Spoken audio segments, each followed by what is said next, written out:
There we go. It's Saturday, and Is I it? hate Oh. this. The weekends really make that much Yeah, of a difference, Stuart? They kind of do. absolutely, because I get to spend time with Sylvia, and today is the best day we've had in like 2 weeks. It's nice and sunny outside. I could be outside cutting the grass. I need to do a bunch of work. I could drive the Camaro, but no, I've dedicated my time to coming and hanging out with you guys. Well, we're public services, to the wonderful audience. But nobody's going to be here because they're all going to be outside on in their backyards because it's a nice day. Wow. As we know, this stream only is successful if you pay us to get drunk. I mean, pay us to have fun. I mean, pay us to destroy our livers. Hey, whichever version of that you want to take from that. And we will have a special guest join us later on. So look forward to that. Yes. So I've got the rest of my Chateau Picard, which I'm going to finish. Yes. Did you I chill got it? my Peach Crown Royal. No, I didn't chill it this time. Okay. And I got some Pale Rider dry hop lager made by Amsterdam Brewery, which is like a pale ale. What makes it pale? What does that mean exactly? The color. Oh, okay. It's not a red. It's not a dark. So very unexciting then. It's a pale ale because it literally is a pale ale. Okay, Yes. fair enough. Sounds good. And I have my same Kopberg. I've still have my supplies from last time. Kopberg and vodka. Vodka. Both chilled. Lovely and chilled bottle. So that'll be quite sweet. What do you think of my thumbnail this time? I loved it. It's awesome. Yeah, it's I set a quite high bar last time with everyone looking a bit tipsy. And this time I just went with like interesting personality looking bits. I'm so glad we saw peak performance because that picture of Picard being a bit cheeky smile was such a perfect one. Yeah. That was I like those thumbnails. It's kind of nice, like a retrospective. Yes, sorry, hi. Chris Gwillem puts in 2 pounds already. Jeff, we need a Rossi special on the Rossiante. I'm probably saying it wrong, but I don't care. Fair enough. Are you I do now have the 3D model. pretentious Or a fans? It's pronounced Rossiante. It's for Rossiante. Whatever.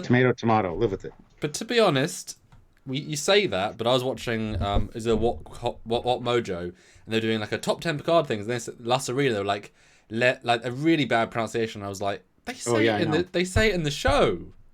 And how do you get that wrong? I was watching a Cinema Massacre episode last night on Star Trek 5, and one guy calls her Uhura. It's like, are you stupid? They say it in the show a lot. Uhura. There's no way. There's no like. This is my interpretation of how it should sound because it's pronounced a certain way. Yeah, it does show you that we do this show because we're extremely passionate Trek fans, but also we have a certain level of knowledge. That's kind of why we can pull this stuff out of our knowledge banks, and talk about it. Part of why we enjoy the mission briefings and the first look analysis so much is because we can just go in fresh and see shapes and compare and contrast and think. And it's really, really interesting because we have such knowledge. Chris Gwillem puts in 5 pounds and says, "Guys, drink on me." I mean, thank you. Good stuff. Oh, that's a little bit bitter. A good bitter? It won't taste bitter once the can's half done. Yeah. What do they always say? Beer tastes good on like the third bottle. Oh yeah, beer can get really good tasting the more you have. But you got to destroy the taste buds to get there. Yes. We're going to discuss. We're going to retroactively go through, hopefully with booze involved, all of TNG season 2, which of course we started at one point, finished at a different point. Oh yes, we had a hiccup in the middle there. Yeah, a hiccup. Yeah. Well said. TNG the China went. So when did we start TNG season 2 then? 6 months ago. You kidding me? September 30th, 2019. Holy crap. That's scary. But obviously we had done most of the season. We just the last 3. So that's fair. I think that's fair. Boy, has much longer for the episode. Although getting there already now. Oh, it's when the camera was having issues, so I had to blur our background. It doesn't look very good. So that was 6 months ago. More than that. So we now have to think back to September to retrospectively reanalyze, even though all the things we said are on camera, which is kind of cool. Like, we have our genuine thoughts on camera.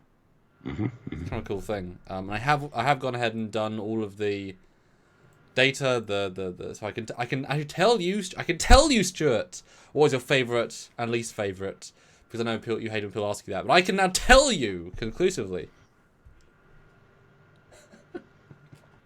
Okay. But until then, I will start sharing. Okay. And 38 people here. Hopefully we get a few more in. But like I said, it's nice for a lot of people, so they might be outside, but whatever. Hopefully it's good. So if you guys, you know the routine with Super Chats. I don't have to go through it every time, do I? Okay, yes I do. Here we go. If you want your comment or question, if you want your comment read, your question answered, feel free to send us a Super Chat. We have to read it on air. Plus, you know, a little more Super Chat, the more drunk we get, I guess. And it'll be fun. If you can't, that's understandable. Just enjoy the chat and hang out. You can also join the channel, which is a great way to help us out, and it's a little bit less, because even though it's a monthly thing, a little bit less of a cost than super chatting all the time. Plus, you actually have your name highlighted and stuff, so you get call-outs, and we read out your comments in the regular chat as well, because it's more noticeable. So got another super chat, which is great. But I'll read that when Sam gets back, because it's aimed at him. So anyway, and of course all the cool Trekyards merch. I mean, summer's coming up. We got some really great t-shirts down in the Teespring store and some really cool stuff there, so check that out. And yeah, Eagle Moss, we're working on a new deal with Eagle Moss. Long story, I'll probably do a video about it, but yeah, there's still Eagle Moss discounts in the description below as well. So lots of great ways to help us out and help yourself out at the same time. And it's a great community. We love you guys, and hopefully you love us. And so we want to help each other out. So yeah. And yes, there will be a special guest at some point today. Somebody you guys all love. And there you go. I just realized I don't have another chair down here. Yeah, but we wanted to sit beside each other at some point, maybe. All right. Oh, that's too high. Oh my good God. So yeah. I don't know how long this live is going to be. Hopefully not too long, honestly. I'm hoping around 2 hours. But you know how Sam is. He's going to talk and talk and talk and talk. So I might have to cut him off once or twice. You'll never know. He can't hear us right now because he's sharing. But yeah, so a few more super chats, which I'll read once he gets back here. No, there he is. 46 people watching. Everybody make sure you hit that like button. Hit the like button. Right? Do it now. It's a very powerful button. But as I said in the chat before we started, smash it like it's your crush's ass. As in Wesley Crusher's ass, or just your crush's ass? Your crush is ass. But what if you crush Wesley Crusher? As in you fancy him? That's fine. Smash it like you would smash his ass. Any super chats, Stuart? Yes, we do. Bryce Hardy, $10. Ooh. Up the Long Ladder was probably my favorite episode from this season. Amen for foot washing. Hashtag Sam Drink. There you go. Thank you. And the Scottish Trekkie is here. He throws in £2. Hello, Captain Commander. How are you guys? We are good. How are you doing, sir? Pretty good. And Justin says, "Oh dang, Drunkyards is gonna go get a beer, as you should." Yes, go get a beer. I'll even have a sip of beer to that. For his beer. I had a nice, literally 40 minutes ago.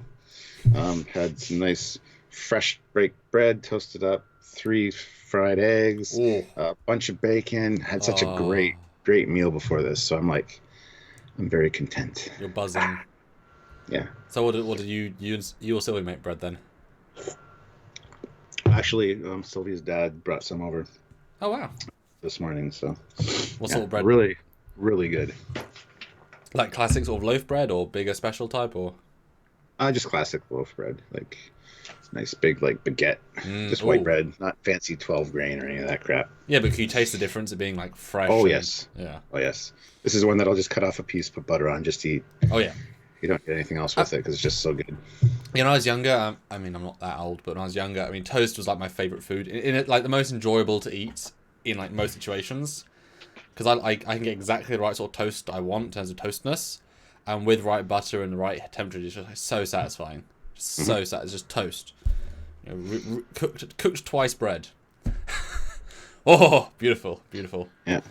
Fleetpaw Swiftback puts in $5. Please, Cap, never say crush Wesley Crusher's ass again. That's kind of scary. LOL. Hashtag Sam Drink.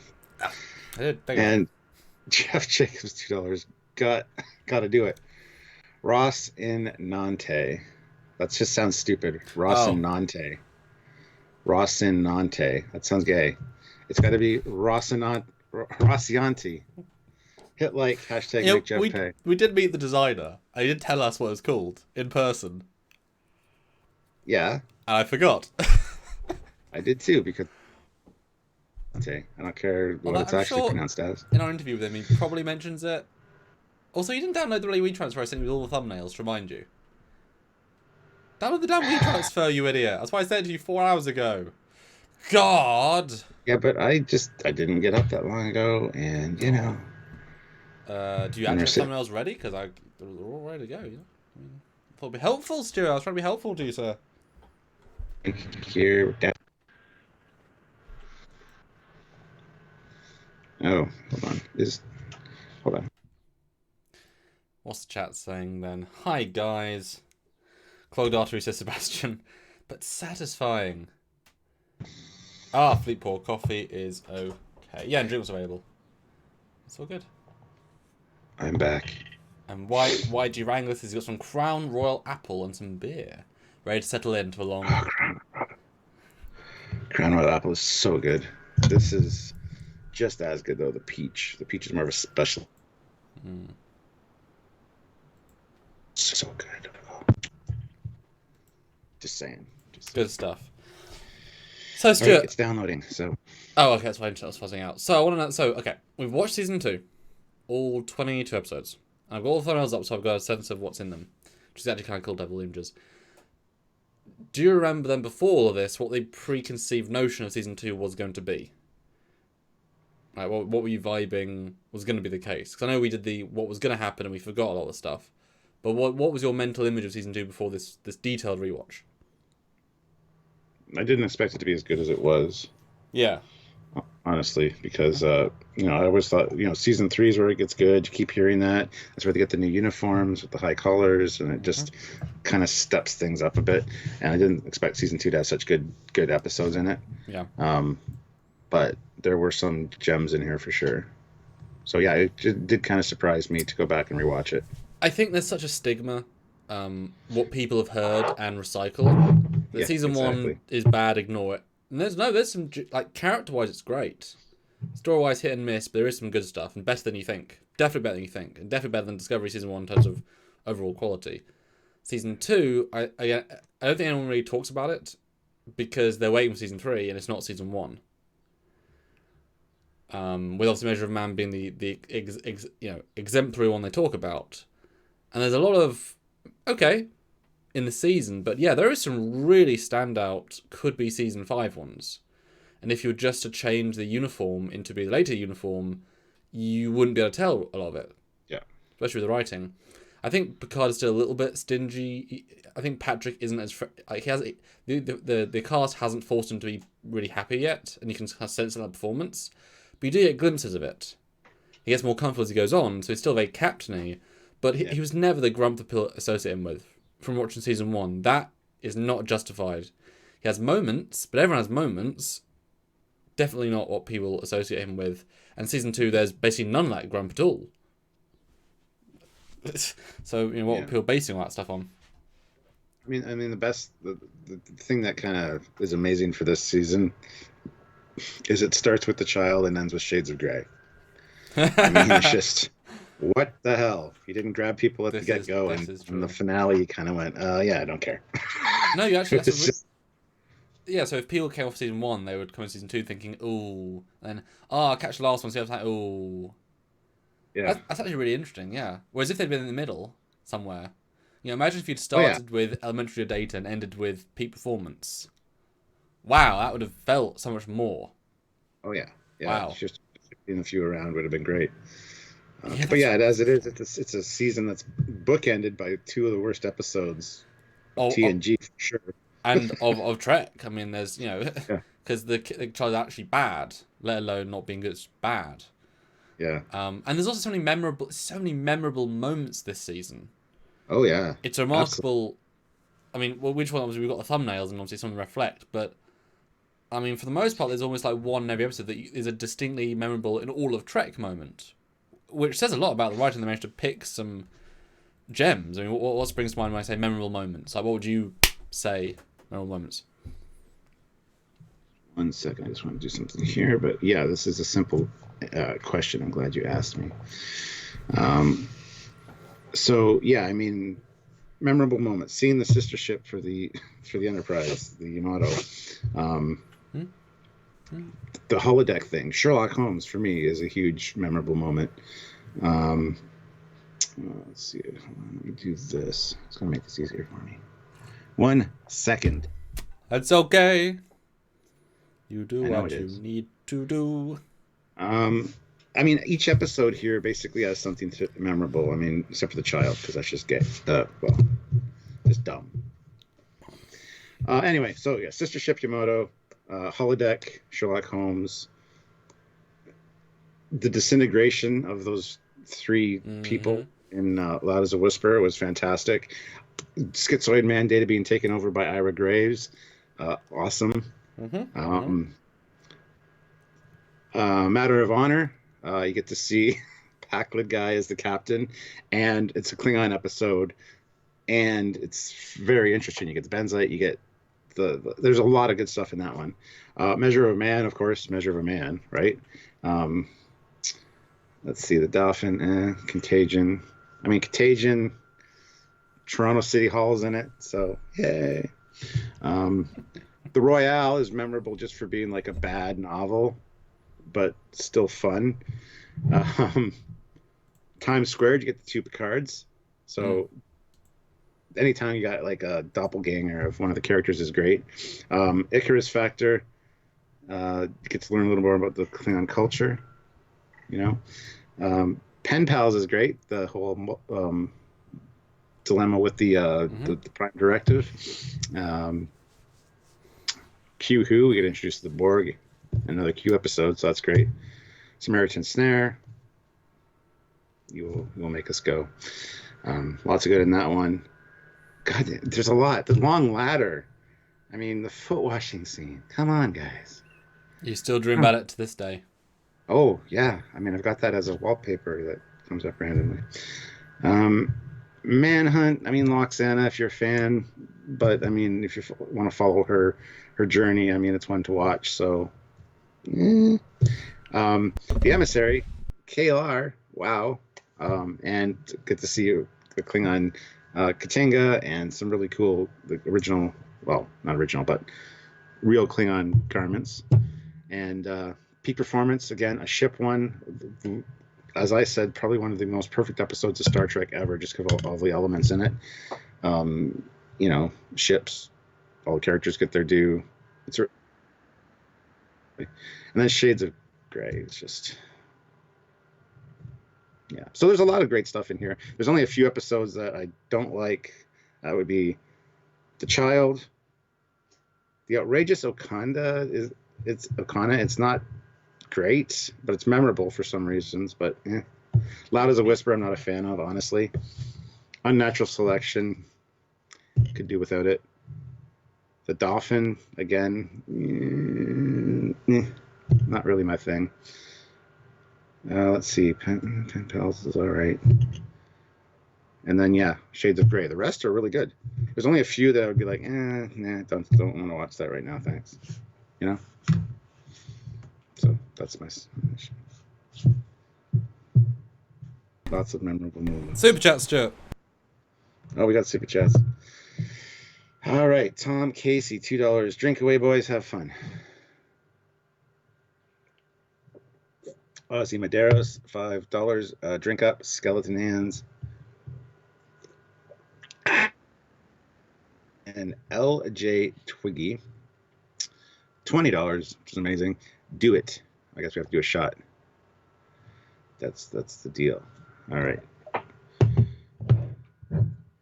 Yeah, I'm doing the peach kind of run. I forgot to bring down a freaking shot glass, but bulb. And that's kind of a shottish. It's probably more than a shot. It looks on Sylvia's face. Oh yeah, it's more than a shot. It's okay. I'll just drink half of it.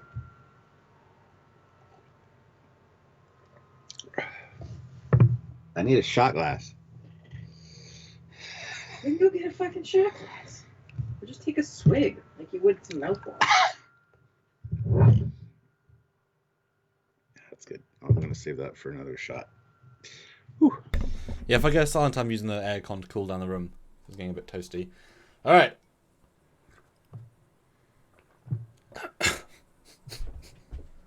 Big puff bubbles. I was not stalling, so he doesn't have to take a shot. I did take a shot. You shush. What's $10 in UK pounds? I think it's more like 7.5 now. It's kind of gone more equal, which is nice, actually. For me, anyway. Yeah. So I was at memorable moments. We have different memorable moments, which I appreciate because I was expecting you to sort of say the same one, so I like that we didn't.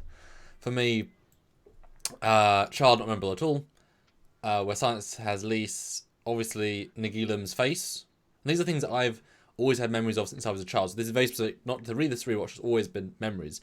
Data in the Sherlock Holmes costume. The Akuda, vaguely who he is, like his vibe, but that wasn't as memorable. I wouldn't have even said the disintegration was memorable for me when I was younger. I don't think that was in the UK release. I think that was one of the censored things. So that feels like a remastered thing to me. To know him is to love him, always memorable, always. A lot of the stuff in Matter of Honor with Worf and with Riker and the Klingon ship, just the Gach scene and the intro scene and his vibe and the Clapton, very memorable.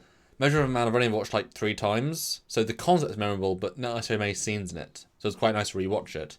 Dolphin, not very much, apart from the senses of Cool Alien. Contagion, all the Iconian Gateway stuff, being this hyper advanced, is very memorable to me.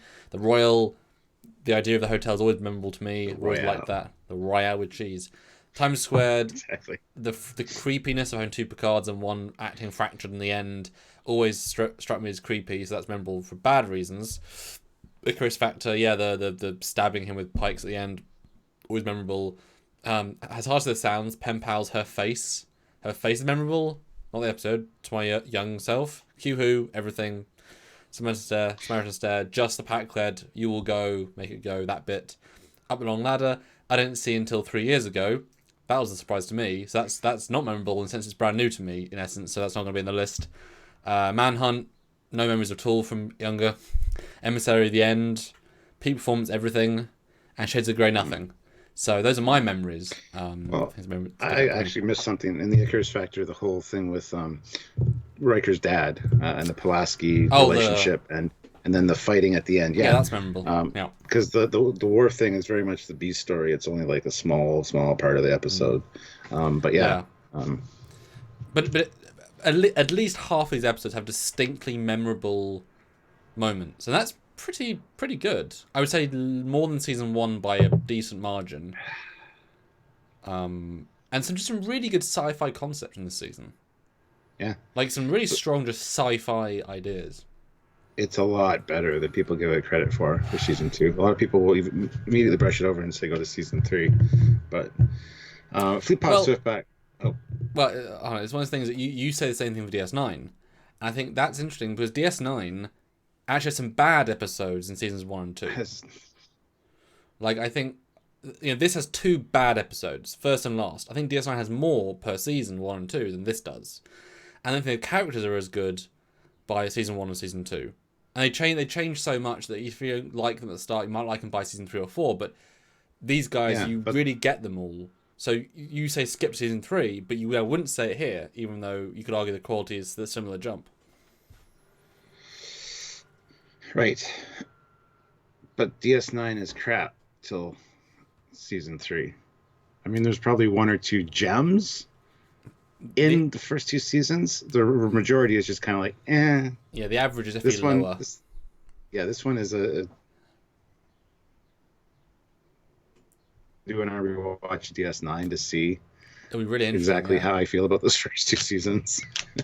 Yeah, but the thing is, neither of us can stand the Bajoran stuff, so it's I can't stand the Bajorans. Such a barrier to entry. You know, it's just like I don't give 2 shits about Kira dating this other guy who's nice, fair enough, but it's like, could I not get anything more interesting, or a sci-fi story, or a time travel story? Do I really have to look at Kaya Parker talk some shit about shit? I don't care. It's one small planet. You know what I mean? Who cares? It doesn't matter. Whereas Klingon stuff and these random sci-fi things, I mean, I care more about the pen pals lady than about the entire Bajoran system. And it's not because it's not necessarily well told. It's just it's such an uninteresting. Yeah, it's just, you know, at least at the start. But that's, you know, the nature of having an early whatever. Yeah. All right. Well, we got some drinks. Chats. Some drinks. Plus with back $5. The Borg scared the shiz out of me when I first saw Q Who. They were the stuff of nightmares to a 4-year-old. Now, not so much. #Sam drink. Did it right. Hey. Nobody wants Captain to drink. Well, we both drink. I think we should both drink for the first couple, just to kind of get our systems. Oh yeah, Yep. we know what it is. Yeah, the Borg are kind of terrifying until they're not. But I like how 3D they become. I know. Obviously, we know how we both feel about those things, but I like the development. I like all the tech and all the. And the set design is so good in Voyager. That set design is perfect. It's so good. You know? Yeah. It looks so expensive and so interesting. I mean, my God, in HD that would shine. I wish that stuff, like the live action stuff, just remastered because that would look so good.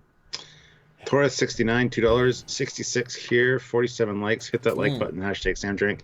60 watching right now. Everybody hit that like button if you haven't already. Let's get the likes up.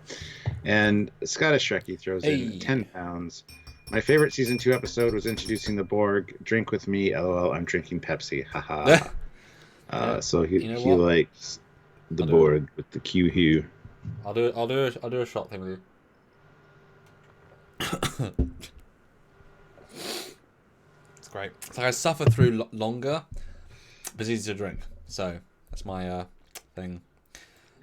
So yeah, season 2 is definitely underappreciated. And hey, as in the thumbnail, Wesley is used maybe a third as much, but 5 times better.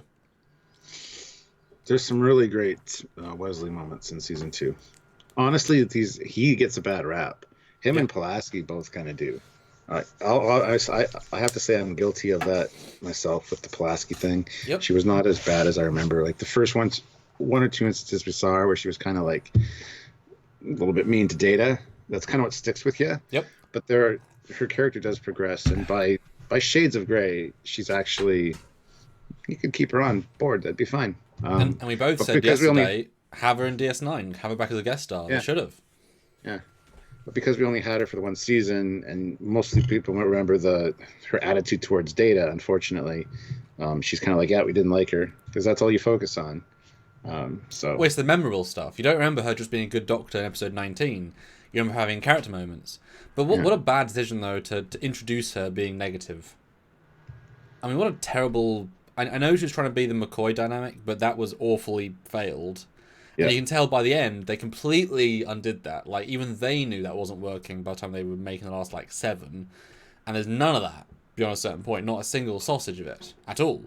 Well, the transporter, just like the transporters, is still there. No. I mean, of hidden data. I mean that bit. I mean, that's all gone by a certain point. Like, you wouldn't even think anything of that. So definitely, they hit the wrong note going in. And Jeff Jacobs, $2. 50 is great. It was a great start. Let's get to a century. #make Jeff pay. And look out to our radio, £10. Some for the Romulan ale. Some for the Romulan ale captain and commander captain. And commander captain, can you do a Scotty impersonation? I cannot do it. I can't do it. I have to be in the mood, and Yeah, I can't right now, unfortunately. So you're saying you can't give her all she's got then, Captain? No, lassie. But what colour is the drink you're drinking, my lad? 'Tis orange. Ish. It's not green? No, it's not. Craig, S23. There you go. 2 pounds. Love to see old Trek and how good writing used to be. #cheers. Yep. I mean, let's finish this. Well, let's address the elephant in the room then. So we came back into TNG for 4 episodes. Manhunt, Emissary, Peak Performance, Shades of Grey. Yeah. 1 bad, 1 mediocre, 2 great. Off Picard. For me, that was very jarring. And you realise how much better TNG is than Picard. Like, it's jarring how much better you appreciate the characterizations, the dialogue, the thought-throughness. The sets, the props. Yep. I mean, did you feel as jarring? For me to get back into Manhunt, yes. But it very quickly went, this is normal. It very quickly normalized for me. So. Yeah, I mean, it wasn't... And even kind of forgetting about what happens to Picard and stuff. Yeah. So. I mean, it's not... Okay, obviously, it doesn't look as cinematic, sure. But the shots almost serve the characters better. You know, they're not having to worry about that stuff as much. And then obviously the shots they do you appreciate. But I mean, especially Emissary and Peak Performance. I mean, Emissary is very well written. I mean, it's leaps and bounds above what Picard was doing. And we've jumped back, 30 years into season 2. This isn't a high bar we've jumped into. And instantly... And Picard is better in TNG season 2 than he is in Picard. It's shocking how much better he is. He's got a full range of body motion, of face motion, of voice. You can control everything because he's a much younger man. Whereas older Picard, he's limited by what he can and can't do. He can still act, but it's limited. But I mean, for Frakes to say some of his best works in Picard, you're like, I mean, by that if you mean he can freak out better in Picard, but no, the performance is better in TNG season 2. It was so. Didn't Frakes just say that the fans are the problem in a recent interview as well? Towing that company line. Oh, I mean, well, he's the most successful post. I know, but he was blaming the man baby fans and shit for their reactions to Discovery and Picard. So he's kind of toting that CBS line. It just bugs me. Yeah, that is a problem with those chaps. Again, it'll be interesting in the book that was written about insurrection, which told all the problems, and same with Star Trek 5, similar thing. In 20 years, the Discovery book is going to come out, and they can't be as hush-hush, and it's going to be. I mean, we've talked to people during and after, and the horrible experiences they had working on it. It's going to be an absolute shit show in the book. They can only lie for so long, or at least misheld. And I say lie, it might seem a bit drastic and but I always refer to Marina Sirtis. For Star Trek Generations, she was doing an interview, and there's a cut in this. It's a fun video where she's on a press tour. And she says, "I think it's our best." Or it's Insurrection. No, I think it's with Insurrection. She says, "It's our best story. It's our best whatever." And she's saying it's fresh in your mind because you're Well, sure, but it's promoting the movie, so it's something you want you to tell the audience it's the best one each time. You wouldn't say, "Oh, it's our 3rd best movie." You've only done 3. Yeah, it's our worst. So you've got to say it's really good. And totally straight face, whatever. And then it cuts to her at Brighton in the UK doing a convention saying, "Oh yeah, I know it was shit. I mean, that was our worst one. Wow, we really..." And she's a whole monologue about how bad it was, at least compared to other work they've done. And it's like watching them side by side. You realize, yes, when you work for them and they're paying you and you're promoting, you've got to be overly positive. When even they know a bad script is a bad script, or Michael Dorn coming off Nemesis isn't going to say, "Well, they didn't use me at all. They dubbed my voice wrongly, and it sucked to be on the set." He's not going to say that then and there because people are going to hate the show, but later on he can say it. So people now can't talk about it, and CBS is way more controlling. Give it 15 years, it'll be super interesting, super interesting. Yeah. Serious just is saying TV was done better as a whole back then, and Jeff wants to fight him on it, saying we could have talked about that, man. I see exactly where Serious is coming from, but I see where Jeff is coming from too. It's 2 totally different ways of storytelling. Like you watch the new Magnum PI compared to the old Magnum PI, and they're both great. I'm a huge fan of the old Magnum PI and the new one, but they're totally different feeling when you watch them. It's 80s TV versus modern storytelling, and it shows.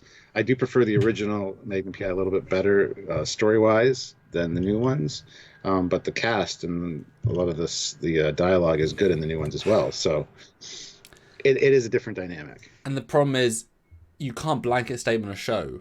If you were to say, "Oh, Castle," Nathan Fillion Castle is better or worse, but it's got 7 seasons, and each season's different, each episode is different. Castle's great. It is great. Once Upon a Time, season 1 is tremendous, season 2 is great, and then it goes downhill. So even saying it's better than it used to be is one thing, but the fact that if the story is good, then it can be better than old stuff. In the olden days, they couldn't rely on fancy effects, fancy camera work. They had to rely much more on walk and talk, simple story, effective stories. So they had to focus on dialogue more, but also because expectations were lower. That's all ramped up now, and now you expect it to look like a movie. You wouldn't be able to have these big run and gun fights in Discovery back in TNG. It would be weeks of shooting for whatever.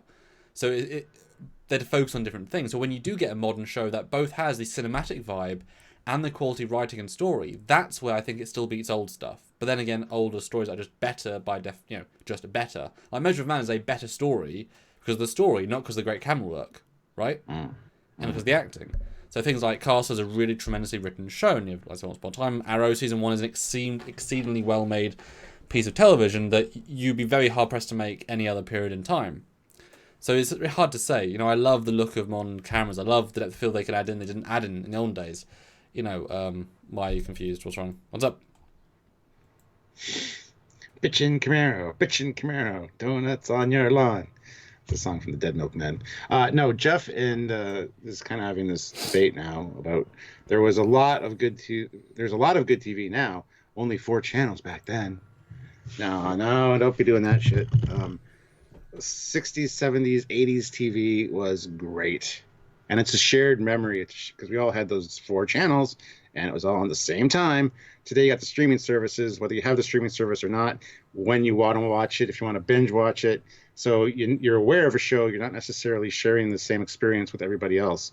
Back then was totally a different experience. And it's a shame that this society today isn't sharing that experience. Like, yeah, I've heard of Game of Thrones, I've seen clips, haven't watched the show yet, where other people are like totally invested in it. Well, that's why it's nice that we have Picard and Discovery releasing 1-on-1, because we're getting to live that, the Zeit and Mandalorian. All 3 shows, we had the social zeitgeist fully in our pocket. But I mean, a show like Firefly is so expertly done, couldn't have been done. Would have looked a bit shitty if it was made in the 70s or 80s or 60s or 90s. But both is true. It really depends on what show, what TV. But do you really think the old Lost in Space from the 60s is better than new Lost in Space? It's like, well, of course it is. I haven't watched the new Lost in Space. I haven't watched the old Lost in Space. But better, no. But all I hear is the old one's just 80s. Campy and silly and bad sets and campy acting. It's like, yeah, but how is that good? I mean, you can enjoy it for nostalgia, but if it doesn't hold up, it's like it needs to hold up as well. But I mean, I'm talking to 80s shows here. Like each episode was a self-contained story, and it was great. Even with Star Trek, you got episodic feel. You got characters each got fleshed out. Each got their own little episodes here and there, and you actually got a sense of the characters. Whereas this overarching story arc, it's too disjointed to wait episode to episode. So it doesn't work for me. You can't differentiate when things per episode because it's all kind of one run together. That's certainly true. But something like Game of Thrones, where it took 5 years, and I was owning the bandwagon for season 3 to have certain characters meet, and the build up to that, the moment of that is better than any moment in a one-on-one show, because oh my god, these characters haven't met in 26 minutes, you don't care. Whereas waiting 47 hours, it's like, here's the moment, yeah! You could not possibly reach that in the olden days. So there is, when done right, it can be beyond amazing.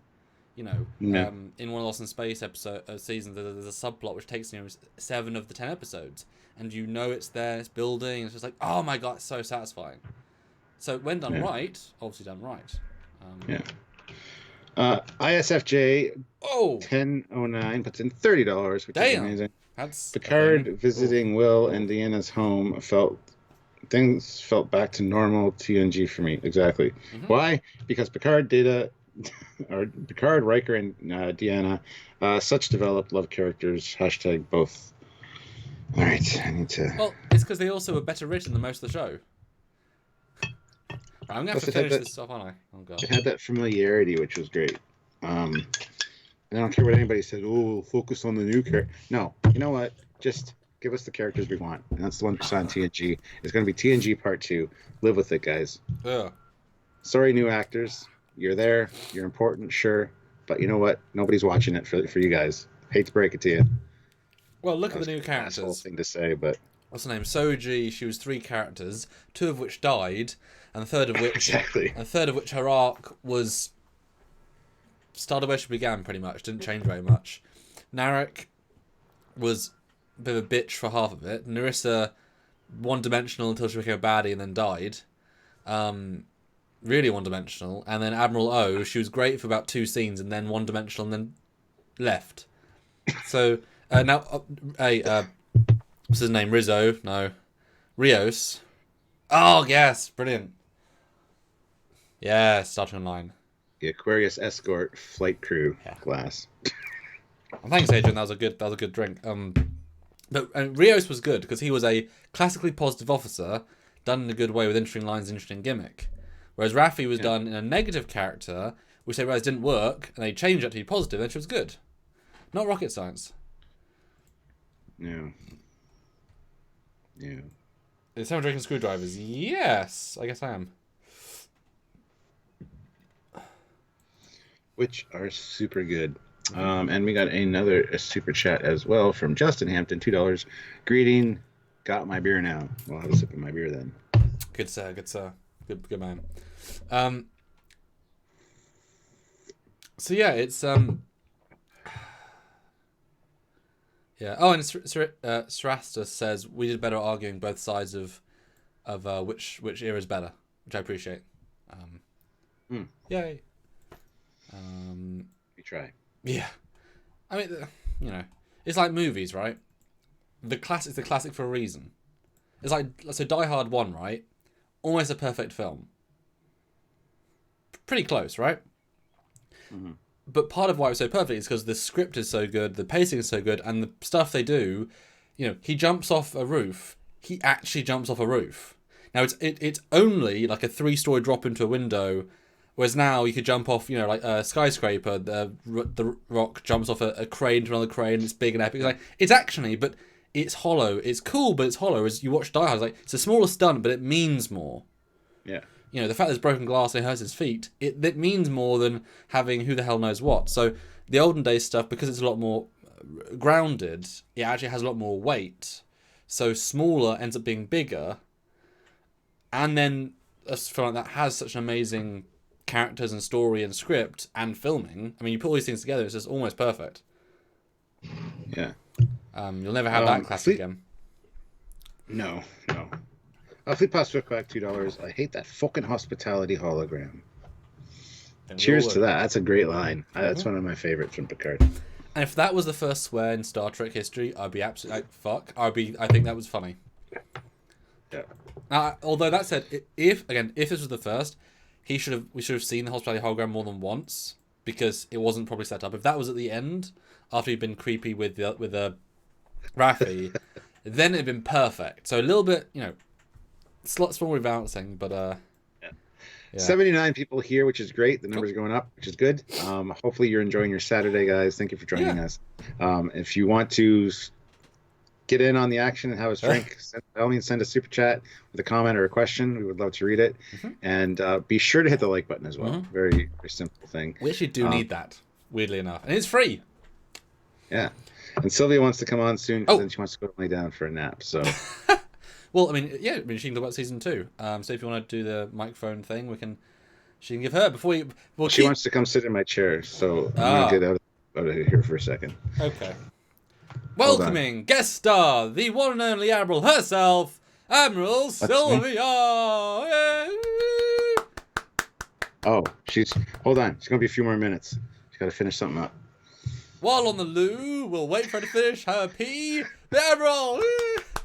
No. Yeah. Anyway, she'll be here in a minute or so. But That's not our tracks. Yeah. So ask her what she thinks about season 2 and such. I'll have the same conversation again before we start going through them again. Which will be fun. So yeah. Yeah. Yeah. Yeah, we had a Thanks, great guys. endpoint there. That was great. Well, yeah, guys, another Star Trek Online ship coming tomorrow. Oh wait, today. Shit. Today's Saturday. Today's Saturday. Today is our ship day. But last week, Earhart class Strike Wing, 15,000 views, which is rather good for us. Wow. 727 likes. Wow. Yeah, Stowe did well. Stowe did well. I mean, as it should. Stowe's a great game, and in fact, we are working gently behind the scenes to have some very special Stowe content coming out. I mean, there's so many ships, and they're also doing doing the Eaglemoss collection. This is a great time for Stowe, and I might even, it might seem odd, but it'd be kind of fun to go into like the ship customizable menu, because you can make kit bashes, and while they're not intentional, it almost might be fun just to do some like Stowe kit bashes and say, Stuart, what do you think of my kit bash? And it's like, it is still an original design. See how well it blends out, which is one of the nice reasons the game print service exists, because you can do any custom ship. It takes your file, which is super cool, and a paint scheme as well. The Admiral's having a drink. Yes! Stuart's drinking rules swap to... Oh, yeah. It's my little 3D printed. Now, they weren't obviously the Discovery ones, because Discovery didn't exist yet. So how do you get the slits in the Oh, there aren't slits. Are there slits? No, they're just... No, there's no slits. I wouldn't have slits in mine. What is wrong with you? Who are you? Wow. So they let you add warp grills, back nacelles, and torpedo launchers from the refit into the Connie. Yeah, you can do that. I prefer the refit neck with the torpedo launcher and the struts, and then they came out with the Discovery Enterprise. And since then, everybody's like, did you base your ship under the Discovery Enterprise? And it's like, no, I didn't. I had that beforehand. Thank you very much. Yes. It's not rocket Hold on a science. second. Oh. Hold on a second. And hello. I hit the disliking button in general. I never use it unless I think something's terribly... Sure. What's up, people? It's Drunkyards time. They're super cubes. Yes. Certainly. And yes, we're going to be swapping to Sylvia, the Admiral. And she'll be taking drinks on behalf of Stuart. So if you want to have a third drunk person in the situation, then now's the chance. If you want to make someone drunk from across the world, that's the thing. What will Sylvia be drinking, Stuart? Nothing. Oh, so you have to drink her drinks. I guess so. So if you want to punish Are Stuart... you drinking anything, or am I going to be drinking your drinks? You're gonna be drinking my drinks. See, I'm scared. Alright, so if you want Sylvia to drink, Stuart will drink, so you can punish him by being nice to Sylvia. I mean, if that's not a reason to super chat, I don't know what is. On behalf of the captain, why, says tuning 3434. What do you mean, why? Why what? Because she wants to sleep. Oh. Yeah. Just even this thumbnail shows how memorable this season is. Yeah. It's a season that Worf got a personality. It's a season Q got cool. Season Picard kind of had some good stuff. Season Wesley kind of kicked some butt, and the season Data got a variety of things to do. Yeah. Mm-hmm. What does season 3 one look like? It's a great thumbnail. Thank you. I just wish Worf would have been turned the other way. I know. To kind of like have the... I know. I wish Data wasn't turned that far. No, I like looking in Wesley's ear. Yeah. It's like the Lancy picture is like... I had to pick one of 12 frames to get the right angle, because it cuts right after it goes in focus. So I really had to get that. And Sean Neal says, Season 2 is the prologue to a great season. Now, it's interesting because we can do that. What happens next season? And is next season a whole lot better? Or is that actually a myth? Because now, if people tell us that on streams, we can say, hey, when was the last time you watched Season 1? They'll say, a few years ago. Watch it again. You'll have a different mindset. Yeah, there's a lot of good in this season for sure. I mean, like we said, iconic moments, and you don't realize how many. You know, like I said, they actually. Now saying that, do you think that season 1 was okay in the grand scheme, right? Do you think they might have said, right, shall we get some really A-star stories? Do you think they really tried to up the game that much? Or was it kind of an accident they just happened to have well-scripted episodes that they picked? Or do you think it was very intentional, like, we are going to absolutely up the game so much? I think it's upping the game because season 1 was compared so much to TOS. And so many of those scripts were for the phase 2 that it showed. It felt TOS. So I think they wanted to show that they were unique and of their own. So yeah. Fleet Paw Swiftback, $2. Hey. Data's looking for Wesley's brain in the thumbnail. And Thribs says something interesting. Season 3 only has 2 good episodes. That sounds like that needs to be tested. Yeah. Because we don't know yet. We're still living our season 2 life. Yeah. Ready yet? Just wait. Jesus. So there you go. Super Coops, my plan for today is to make myself drunk. It's a simple plan that's achievable. I had Chinese while watching an episode of Voyager. Now have beer and Drunkyards. Awesome. That sounds like the perfect day. Oh. You know, I wanted Chinese the other day. The Chinese that we go to wasn't open, so we had to get Indian, which is fine. But all the time I was thinking this could have been Chinese food. And my brain was so craving it that it didn't quite taste as good. And now I want Chinese again. Bastard. Thanks, Super Coops. Bastard. Bastardo. You know something funny I found out today, Stuart, while we're delaying? No, tell me. This is not at all season 2 related. As you know, I'm an archivist. I track things down, right? Yes. I was able to track down. We did an episode of Dominion Battleship, right? And I got some flack for the scale. Yeah, I remember that. Yep. Yeah. And I can't correct them enough. Well, I've been doing some archiving, and I was able to track down 2 versions of the Dominion Battleship, right? One from its original appearance, and one from its last appearance in What We Leave Behind. And they're almost identical, but the texturing is a little bit different. In fact, all the little plates are smaller, and there's slightly more texturing. So they did change it slightly. And actually, I'm scrolling between the 2 right now. It's really interesting to see, what 3 years happened, and just a little bit of difference. Well, here comes Sylvia. Yeah. So we might do an episode at some point about the first and last appearance, because they feel slightly different. I wonder which one people prefer. Okay. Well, here I introduce you to the Admiral. Admiral Sylvia joining us. Admiral Sylvia. I'll be right back, guys. Oh, burritos, good for you, man. Oh, Super Coops, it's okay. All right. Let's get some more. Okay, can you hear us? Yes. Well, just me. Oh, can I have my tea? No. Fucking bastard. Fucking. Fucking bastard. And if you could go that Listen way to a his wife. smidge. Tell me to wash your feet in that voice. Tell me about the foot washing thing. You're a fucking asshole. Yes. Right, so as you know, we're doing a season 2. Now, how many of the episodes did you rewatch with Stuart? Well, during the day? Whenever he watched them. I have no idea. During the day when I was working, so none. None of them! Okay, great. But I was a weird, nerdy teenager who had her own television, VCR, and Lucky. cable. So I recorded all the episodes to rewatch them when I was doing my homework. Because I was that kind of person. Oh, so wait. Because that's what we're supposed to. Fleet Boss Swiftback puts in $1.99. There you go. All hail the Admiral. And then Jeff Jacobs, ravishing as always, Admiral on deck. Salute. Very outranked right now. Very, very outranked. Duh.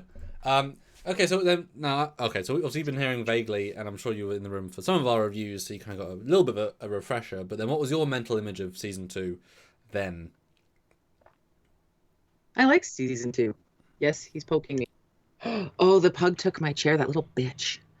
I like season 2. Oh, Samuel's frozen. Samuel. find on my screen. Signal. Okay, There you you're go. back. There you go.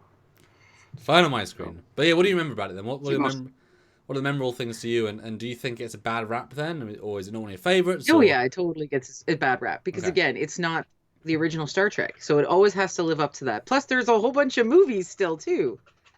So yes, it does get a bad rap, but there are some good episodes, and you get to see the actors kind of flexing their characters a little bit, like pushing a little bit. You get to explore a little bit more of the characters themselves. Like, come on, we're on this ship. There's only so much shit we can do. There is time between systems. You are just floating around in space. You gotta fill the void, literally. Woohoo. Yeah, I've always joked they should do a whole episode between saying and go to warp. Yeah. All right, I'll see you in 10 hours because that's 10 hours. 3 days, Well, people. yeah. We could have like a 3-day, like, come on. They actually did it better in Deep Space Nine because they don't go anywhere for a while. They have to focus on where they are. Whoa. Slide over a bit. I'm sliding over a little bit. There you go. There I go. I'm not drunk. Take 2. edit. Yes, I'm not drunk, I promise. Although I totally maybe had a little bit of a smoke. It's Canada, it's fine. It's true. What else the fuck are we supposed to do? Talk about Star Trek on the internet. Yeah, no shit. So what do you think will be your instant? Oh, that's a season 2 gold moment that just rings out. Oh, that's a moment that me personally stands out. Oh, Jesus Christ. Oh, cannabis. True north, strong and free. Sorry. I don't think he saw that because he was like, he just ducked out of the scene. It was for the audience. It was for the audience. Samuel doesn't approve of the Sam- things. Well, it's the same thing like liquor, just affects you differently. Okay, so I like the Royale. It's a fun episode. Oh wait, someone put $20 in. Holy shit. Okay. Oh, Olivia Julius. Sorry I'm late, but do you think the card would have been better if it had effects as Discovery? Can we translate that for me? If it had the effects of just Oh, I think I can hear Samuel now. yes. Yes. effects Oh, as God. Discovery. Hashtag captains. Thanks. Okay, so Captain has to drink. Yes. And I don't know if necessarily special effects makes or breaks anything. Because if we think about it, we still love old television and old movies, and they don't necessarily have all these crazy special effects, right? I think anytime you have good storytelling, you can kind of leave the special effects to kind of like just as like an enhancement instead of the main pinnacle of the story itself. But that's just to me. Oh, Scottish Trekkie says, "Hey Admiral, welcome aboard." Thanks. Do your Scottish accent. I can only do it when I'm talking about Johnny Walker Black Label. Do it. Johnny Walker Black Label Scotch whiskey, made in Scotland by Scotch makers. That's about the best I can do. Why are you making a face, Samuel? I always like reacting to the booze. It makes them think they got their money's worth. Oh. You didn't react that way when I made you drinks. No, they were good drinks. They weren't these drinks. I am the master, and those drinks were loaded. They were freaking loaded. And I did affect me like it's fine. You were surprised. You were like, oh, he's just drinking them. It's like, yeah. Yeah, next time you come over, I'm going to put a Lazy Susan with like a dozen different kinds of drinks, and we're going to spin it, and whatever lands in front of you, that's your drink. Joy. I'll say. So why the Royale then? Because that also for me is very memorable. Why that one? Okay, because it's, you know what? Stuart wasn't fond of that one. I know he's not fond of that one. First of all, I kind of like seeing the characters kind of get out of their very strict Starfleet black and white. Like, yes, we have protocols, we have procedures. It's kind of fun to have a little fun with things. Mm-hmm. Also, I kind of like the whole gambling thing with Data and the Dice, where he I'm like, I wonder if you could do that really. Oh wait, there another super chat came in. Wait, Fleetpaw Swiftback storytelling trumps. Special effects. most of the time. Hashtag drink up. And then A Matter of Honor. I like that one, especially the scene. Oh, sorry, that's how do you is ISFJ 1009. Oh, okay. So we actually just read out the acronym. Yeah. The scene. Okay, wait. Especially the scene at the dinner table with the 2 Klingon chicks and the alien bad guy from X-Files. Thoughts? Well, I like Klingon episodes. I like the Klingons. They're kind of fun. They're like Vikings.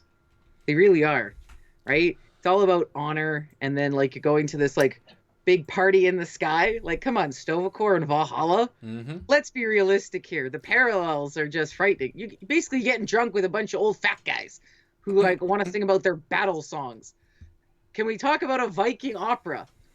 And the women are also warriors, right? And family is super important, and which families you're from. And yeah, the word Viking means to pillage, right? They would so pillage. Go out Viking, let's use it as the verb. That's Klingons. They go out and they acquire territory. You need to put something else in there. Do you have any like lemon lime pop? No. Like I said, this is good for their experience. Okay. When you come over again, I'll give you some of that homemade alcohol.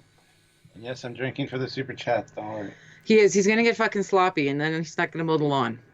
Well, he will. It'll just be in the shape of a penis. Oh, and I got to play Dungeons and Dragons tonight. Oh, is that again? Yes. Yeah, how was he last time? Because he had drunk one before with that one. Well, he was actually not too bad. He said some interesting things. There was moments where people would just start laughing, and then that was just it for a bit. Good. Yeah. Okay. Royale, yes. Yeah, so that's just a fun episode, and yeah, it kind of makes like, oh crap, never bring a bad book aboard. Yeah. Because you never know what's going to happen. And I've read those kind of shit books before. So you're like, ah, crap. Because like you start reading it, you're like, I don't think I want to even finish this. But you have to because you started it. Do you also... Oh? Well, do you have Stuart's thumbnails on the screen yes. so you can see? I was going to say Loud as a Whisper. I like that one. But that was because it's interesting with the disability and everything like that, right? Like, you know. I don't like that one. I know. I purposely am picking ones he doesn't like. Well, I was going to ask, which one of that pairing is your least favourite and why? You mean like which one of the... Of the 22, which one would you say is instantly the lowest on your list and why? Oh, like I wouldn't watch it again? I don't know, your criteria. I mean, Stuart would most watch things... Stuart would watch it's not most like things I wouldn't watch it again. There's very few, actually. Which one's the worst of the bunch of season 2 for you? Shades of Grey. Okay. Well, apart from Shades of Grey, of a real story. Just for, you know... Oh man, that's hard. Because that does take a unique perspective to think which one is actually... Yeah, it's very personal. But yeah, okay. Guess where silence has least live? I don't know. It's just a typical, which one's science. It's like a science fiction episode. Oh yeah. Right. Oh, Nagilum. Which is fine. I like a good Babyface. science fiction episode, and it's definitely like kind of like ooh dun dun dun dun dun. Like you're kind of on the edge of your seat. Like I'm not saying it's not, but like I've seen it probably a half a dozen times. Yeah. Probably closer to a dozen times in my lifetime. Okay. So. What do you think of the child? I don't mind the child, actually. I didn't like the way they introduced Pulaski. I think that the way that they introduced Pulaski in that episode was kind of crappy on her character. They tried to make her like Bones. They try to make her a country doctor, a little bit crass around the edges, says off the cuff.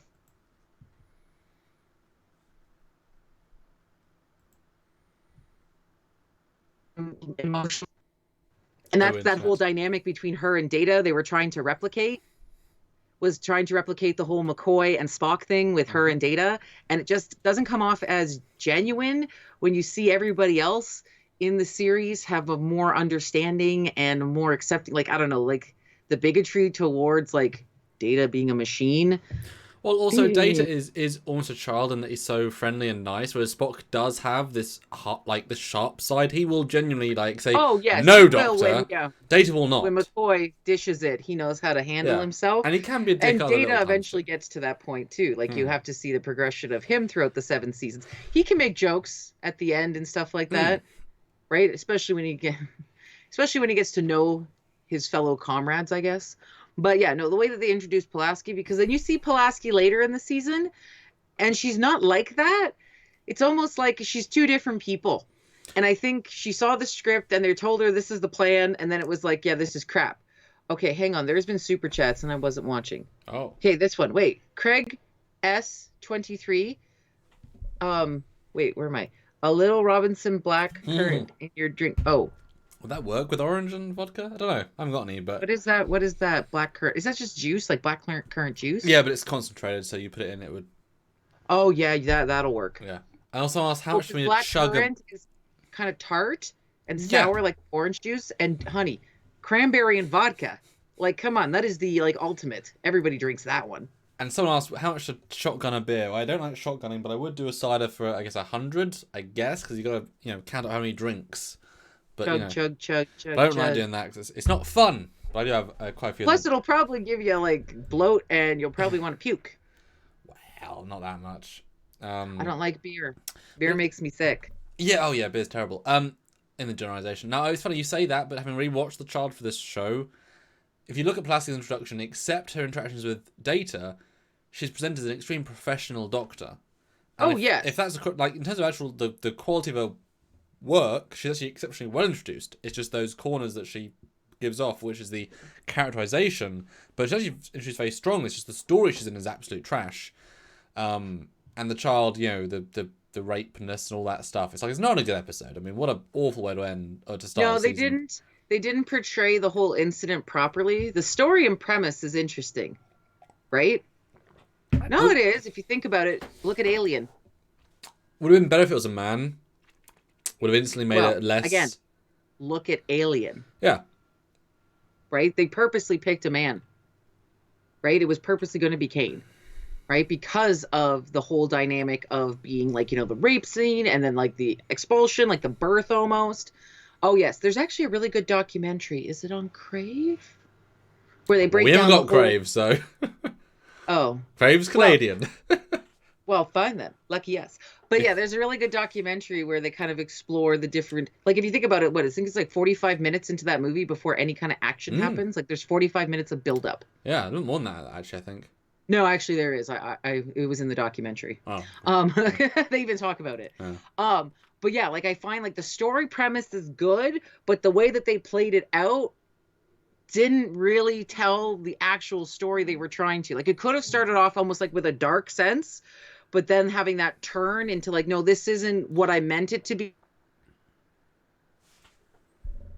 Innocent thing, and that progression, and that's more of Star Trek-ish, where it's like bad things happen, but like let's see the good in everything, and things can be better. Yeah, no, that's the perspective we try and bring in Star Trek. There's always two sides. There's always other stuff. Well, that's the whole point, right? That's the whole point. It's not just one-sided. Nothing is one-sided, right? Mm-hmm. And if you can't see from both sides, then you're just basically banging your head against a brick wall because you're not learning anything. Well, that's why I think Trekyards is we've learned so much the last few years, because even with episodes or even with content, even with concepts that the new guys are putting out, you've got to look at both sides. It's just fair. It's just equal. It's just, in any given scene, they can be good and bad. So you can never really truly say episode's good or bad if there's still moments of good. Like Shades of Grey, the last episode, the very last line is about Data being an admiral and not understanding Picard and Riker's joke. It's a truly amazing line. That 5 seconds is great. It doesn't say the episode, but it's still, you got to credit where it's due. It's very important. Well, yes, there's always going to be good scenes in everything. And like I said, the premise is usually good. Like, all good intentions, right? Isn't that the road to hell or something like that? Mm-hmm. Paved with, yeah. The road to bad episodes are paved with good intentions. Or lack of money or lack of refinement. I mean, you can really feel when a script is like only on the 3rd draft and not on the 7th that it really needs. That's why I think the Deadpool movie, the first Deadpool movie, feels so good, because that script of Deadpool 1 was so refined that it plays out like as sleek as possible, because yes, they had it for years. And scripts that are clearly only draft 2 is are like that. Most first runs of a movie, like part 1 of a movie, right? Like the first movie is usually good because they do work on it.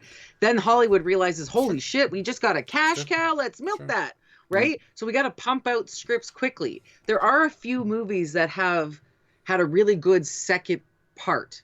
Do you know what I mean?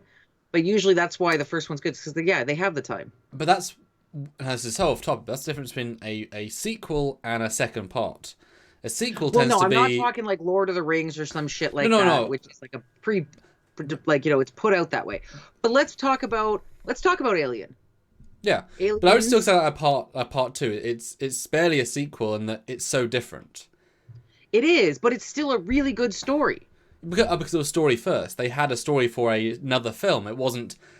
Whereas like Die Hard 2, it's the same film again. Oh, it's yeah, a just sequel. Yeah. Whereas. Okay, what about Back to the Future? Well, that would be a part 2, and that isn't. I mean, it's literally the same film again, but it's also a radically different film. It's both, and that's why it works so well. Whereas 3 is. Okay, what about The Godfather? Haven't seen them. Never been really that keen to. I saw My father watched them. Huh? My father watched them. Yeah, I've seen most of Scarface 1, but I kind of got bored. It's very long. Long. Watch Lawrence of Arabia. Well, hey. Yeah. Because Kill Bill. I'm a millennial. I can't waste more than an hour and a half, people. Oh no, Hour I can't. 40 Believe minutes me. I'm fucking pushing it. On films, Should have believe seen me. an Endgame.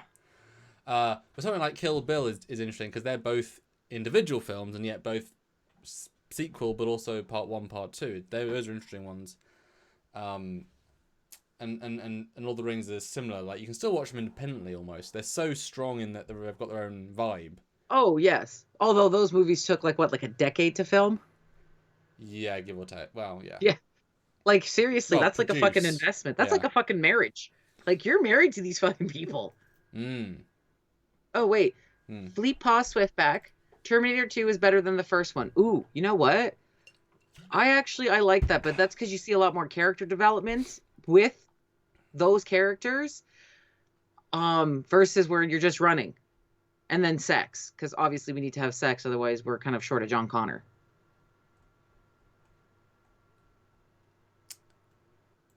And Olivia says we forgot a super chat, but we didn't.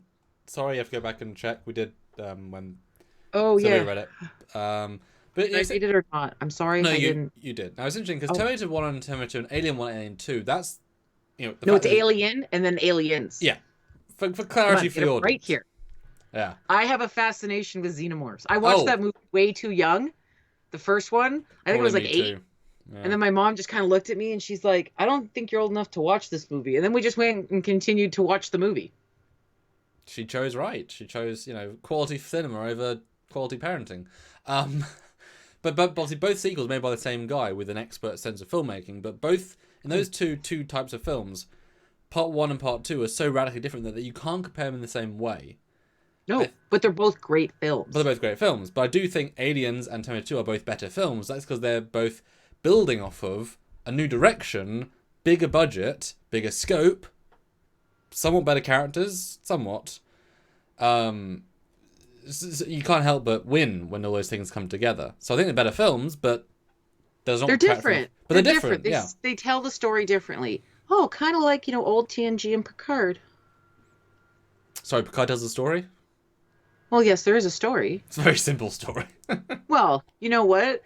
Sometimes the simplest stories have a lot of facets. Look at our own lives. Look sometimes they don't. We put so much emphasis on the stuff that we do in our lives, and if you look at it from a higher level and someone were to tell your story, you'd be like, that's a fucking boring ass story. No twists, no turns, you barely do. Dude, look at my life right now. I'm super dramatic right now because I can't go out to restaurants or to festivals and stuff. And here in Ontario, once the weather gets nice, we Ontarians like to be outside. Mm-hmm. Oh yeah. Once the snow is gone, you are outside too. I know. So yeah.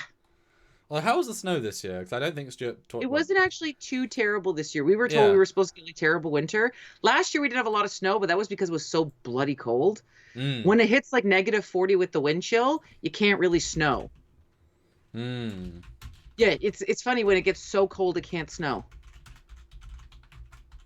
Yeah, look it up. That almost sounds scary. Oh yes, actually they cancel school for the kids because they don't want them going outside. Yeah. And Christian lives, at the time, he lived a 5-minute walk from the school. Do you know what I mean? So yeah, it was no school. So it's shit. Now it's that pretty much the whole time. I feel bad for poor Stuart. Poor Captain. No, but he's given up his freedom and his space to me and Christian now because we're home all the time. We should get Christian on live then at some point and say, Christian, what do you think about Star Trek? I don't know. Well, he's aged quite a bit since I saw him last, hasn't he? Christian knows about Star Trek. Well, but does he for Trekyards? Does he know enough for Trekyards? Okay, I'll put it to you this way. One time I walked through the living room and he was sitting watching TV, and I looked over and it was Star Trek 4, right? So I'm like, oh, you're watching the whale one. And he's like, Mom, it's Star Trek 4, The Voyage Home. And it just goes right back to the screen. I'm like, whew. Yeah, basically. Yeah, I got mum slapped. I know, and Get then it right. I told Stuart, and he Pink was just slap. laughing. He's like, good, he knows to correct people. He is my boy. The whale one. He's right? actually my boy after all. No, he's a smart little kid. He How old is he now? Must be getting a little bit. 15. Oh, okay, not okay. Yeah. No, but he's taller than me. I'm 5'10", dude. That's pretty tall. Yeah. Yeah. So Yeah, luckily he doesn't have to go to school, so he can wear all of his pants that don't fit. Because they're all looking like capris. We can't buy any more ones really, so. No. And because my family's Eastern European, they buy him tracksuits. Right? So it's Puma and Adidas. I know. I feel like you understand the stereotype. Yes, and he can Slav squat with the best of them. Yeah, so he's this tall, skinny kid in like a Puma and Adidas tracksuit. It's called the final. No, it wasn't the film. It's called The Voyage Home, Mama. You don't correct It's me. Voyage Home, Mama. You don't know Star Trek. Go make me sandwich with borscht. Did you like that? You know what I was going for. You got me right back. It's good. It's okay. I can do a few accents. I know you can. Yeah, my Jewish mother, Indian mother, those ones are easy because they're all the same. They just have a different accent. You say the same thing just differently. But yeah, no, Jewish mother always makes people they love that one. This devolved wonderfully. Any other thoughts on season 2 of TNG? Well, first I'm gonna read the super chat. Oh, because I'm gonna be good at this. Brand new. Philippe Swiftback. Woo! He may be taller than the Admiral, but the Admiral can still take him down. Same as my mama. Oh, I am like. Yeah, I am like. I'll put it to you this way: I'm really calm and collected, but when the kids really fuck up, then they're more scared of me than anybody else. Well, that's his mum's duty. Well, I remember one time I had to question the kids, so I put them all in the dining room, and I like had like a low hanging light, and like I did like KGB style like interrogation. Yeah, got my answer real quick. Who broke? Turtly into you? Where did you get that mug from? Oh, Valentine's. Aw, who gave you that? Oh, just Marie. Oh, I was gonna say, was it your mom? Bitch. Did your mom still buy you some Valentine's chocolates? Never have once. Valentine's not as big in the UK. Oh, okay. Well, that would be weird. I don't know why you do that. That'd be weird. Well, it's not really a holiday necessarily for lovers. It's just like, it's a holiday of love. So it's like everybody's kind of love. It's an excuse to buy chocolate. Well, we don't even do, in my house, we don't even do Easter eggs, really. Yeah, that's more of a North American thing, too. Well, just weird family. I know a lot of English people do, just never did. Again, we didn't really do Thanksgiving in my family. The amount of times over the last 5 years I've emailed somebody about filming a celebrity guest, they say, "No, that's Thanksgiving." I'm like, "Oh, sorry, not on my calendar. I don't know, so cancel." It's like, well, I don't know. Why would I know? Sorry, guest. It's okay. Again, sorry, North Doug. American holiday. North American holiday. Christmas though, that's a little universal. Yes. Again, any excuse for chocolate and food, right? Yeah. That's the way our family runs. Is basically any excuse to put the whole family together so we could eat and drink. We would celebrate Festivus if it was a separate day. I mean, yeah. I think we celebrated Arbor Day one year. Don't know that one. That's the pork roast. Oh yeah, we do it right. My brother-in-law's Portuguese. He made his own spit. Ooh. Yeah, I can do a 60-pound pig. Yeah. So he's Portuguese. So any last thoughts on TNG season 2? Oh, sorry, my apologies. I took a tangent. Okay. That's okay. Another one. I'm gonna say A Matter of Honor. I like that episode, so I will agree. That's a fantastic episode. I like that Riker held his own. And then some, almost. Blended well. When in Rome, do as the Romans do, or when in Phoelibia, do as the Phoelibias do. Like what Phlox would say. But yes, I think, and you know what? I think it would have been awesome if we could have seen Riker having to go undercover as a Klingon. Kind of like that one Deep Space Nine episode. I think he That'd would have been cool. blended beautifully. That would have been a lot of fun. Yeah, that'd been a good one actually. Jonathan Frakes Klingon makeup. Mm-hmm. Yep. Mm-hmm. See And how the then beard all of a sudden, translates. like Worf runs into him now as like an ambassador or something. Mm. He's Well, like, do like a two-parter when Troy became Romulan. Do that, but with Riker as a two-parter. That'd be good. Hey, give me that rather than the Picard going undercover as that random who the hell cares guy. Throw that two-parter out. French. You mean the French stereotype? No, in TNG when he's Right, when he went undercover as like an archaeologist, he right, gets when they were kidnapped and has a thing on his neck. Well, no, he didn't purposely got himself kidnapped. They didn't know that. Yes, it's obvious. No, they didn't know that. The people who kidnapped him. yes. That's what I mean. He But, got like, it's kidnapped not by the people who fully It's not kidnapped. like, oh, I'm so dumb, I got myself kidnapped. No, I know. Oh, one or both. Oh, Kurek is Klingon laughter. Oh, I can't do Klingon. Wait, I could. I have to be drunk. Oh, bye, Sir Strecky. Have a good one. None of this I'm going to drink. Try the peach. It's good. No, I don't like dark liquor. But it's peach flavored. I don't like dark liquor. I need vodka. Vodka. Vodka keeps you warm on very cold Russian nights. Das Badanya, darling. What? It's not good to speak with Slavic accent. I don't... Oh, wait. Admiral, love you're Scottish, but Admiral, Commander, I'm going to head off now. LLAP. That is Scottish Trekkie. He gave us £9.99. Oh, wow. I always said bye to you, but there you go as well. £10. Thank you, sir. Salute. Yeah. Thank you, sir. Appreciate it. That's awesome. You got to learn to drink better. I can do it better just for the show. For the show? You being animated? Whenever I get drunk, I think the key to drinking is just let it take you. Because you It's like can meditation. Yeah. Let it take you where it's supposed to take you, man. Yeah, because you can act normal, or you can just let it happen and let the world see the fun things that come from that. You know what I mean? I'm spending money to talk differently, so just embrace it. That's what I do when I drink. You can do that with helium balloons too. That Pay would money be to talk differently. that would be interesting live. Helium yards. That's every super chat equals helium. Could you imagine you guys looking on helium balloons? Imagine drinking and doing that.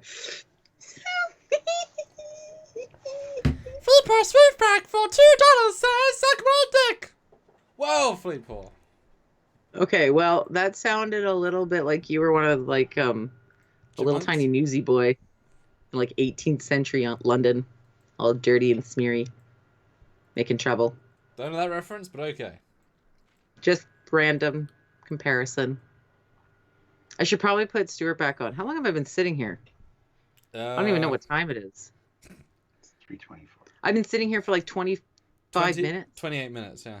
I've been sitting here for 28 minutes. Holy shit. Yeah. Do you want your chair back? If you want to give it up, you're doing really good though.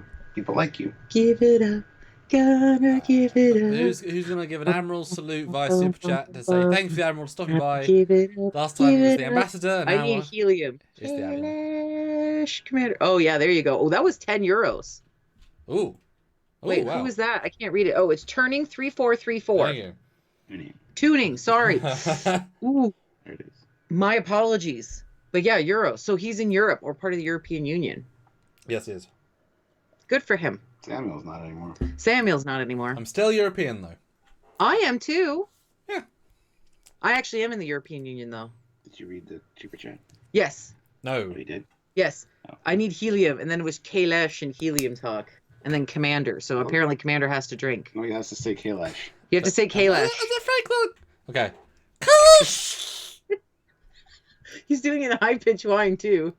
He does it well. He does it well. Thank you. It's like your testicles haven't ascended. Well. Or descended. They did ascend. Is it cold? Like in England, is it cold right now? No, it's fine. Oh, okay. With all I was the just lights, wondering. it's actually too warm. Because I hear, is that true with like when it gets cold, they kind of... Oh yeah, they disappear. Yeah, that's what I thought. It's like preserving like your fingers like from hypothermia.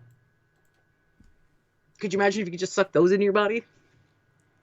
Save you in winter.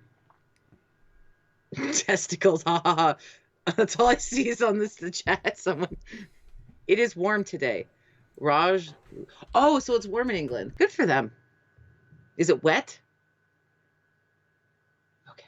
I'm just making sure. I hear it rains a lot over there. Not really in summer. We haven't had rain for a good 2 weeks. It's quite a lot for us. We had snow last week. Yeah, if you don't like the weather in Ontario, wait 15 minutes. Yeah. Again, no one got stuck on the highway this year and died, so that's a good thing. One time it snowed a lot, so the highway got blown over so quickly that cars got stuck, and then people actually died in their cars because we couldn't get them out and fast enough. Boo. Welcome to Canada in the middle of January. It was January, February. Don't remember. Yeah, that was a shitty thing. It's about 16 degrees centigrade here. That's what Fleet Pa Swiftback says. What it is here today. That's what it is here today. Well, 13 degrees. Well, 13 degrees. I'm just repeating everything Stuart says. I don't know if you guys can tell. Captain Foley's the bestest. You're playing Captain Sigourney Foley's Weaver. the bestest ever. You're Sigourney Weaver from Galaxy Quest.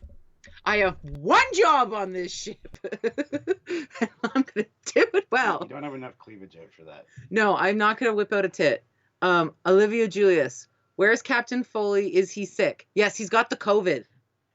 I'm going to start that rumor now. I'm right here. Okay, I'm going to give up his chair. Bye. Bye. Bye. It's all right. Daniel's not paying attention. You can't multitask worth a tinker's piss. Well, I can. I just don't know what you're going to do. Oh my god, the dog wrecked my chair.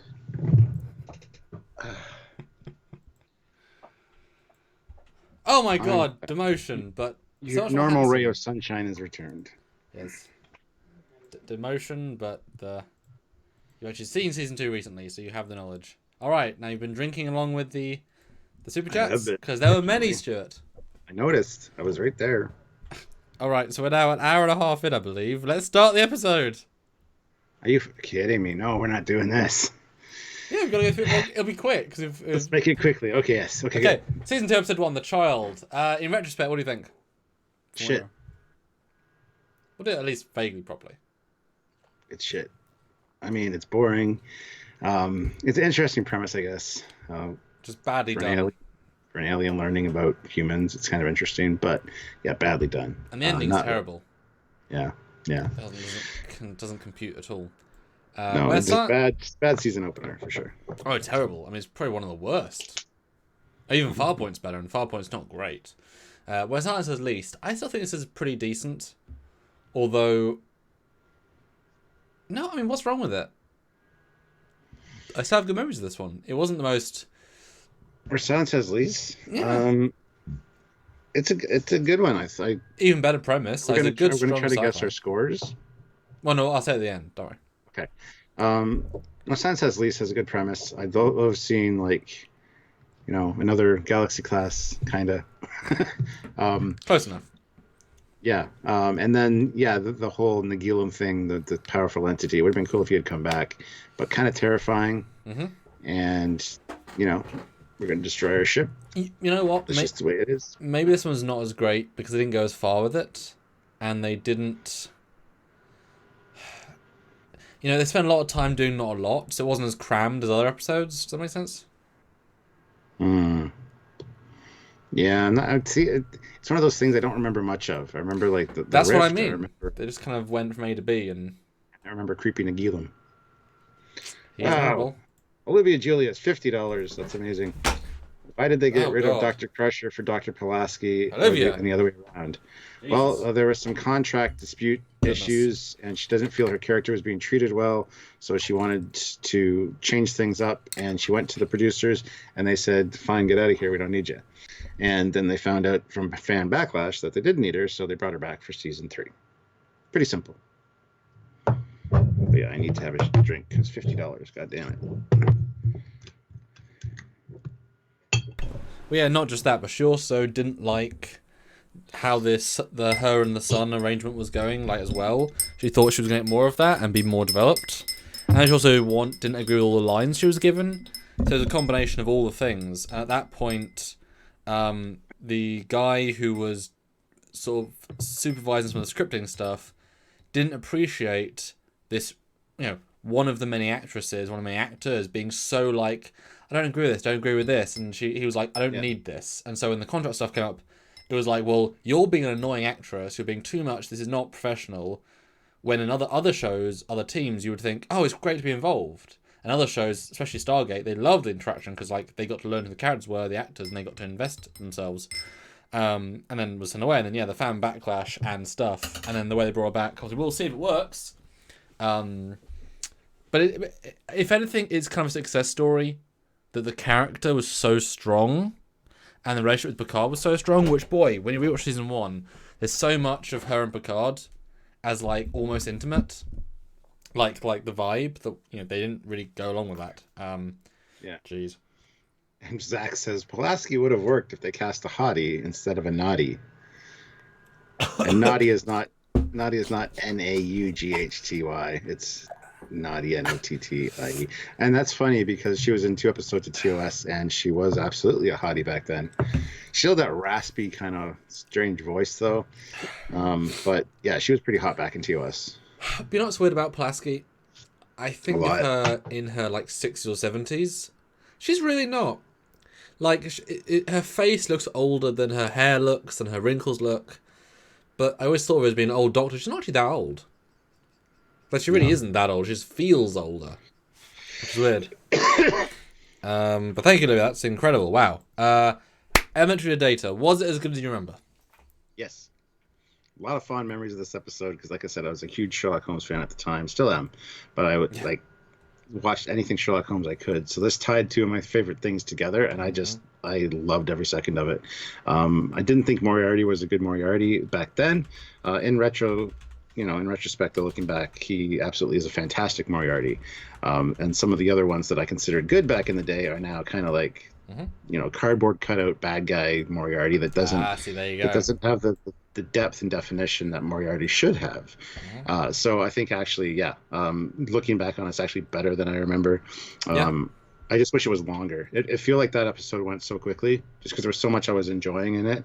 And I really wish that they hadn't got in trouble from the Conan Doyle estate. Would have liked to see more Holmes stuff for sure. Yeah, it's a very smart episode. Yeah, very, very smart. Well done for them. Rangers of Kuda, I like this one. It's fun. And when we rewatched it, it was amazing to see the dialogue was so of the era. They really wrote a very modernistic 21st century character, not realizing because they were in the earlier. So it was really fun to watch, and the fact that he's not a villain, the fact that he's always trying to do the right thing, almost in a kind of a cheeky way. He's very Han Solo, very fun. Yeah. I think we enjoyed the dialogue a lot with him actually. Well, the episode is not memorable.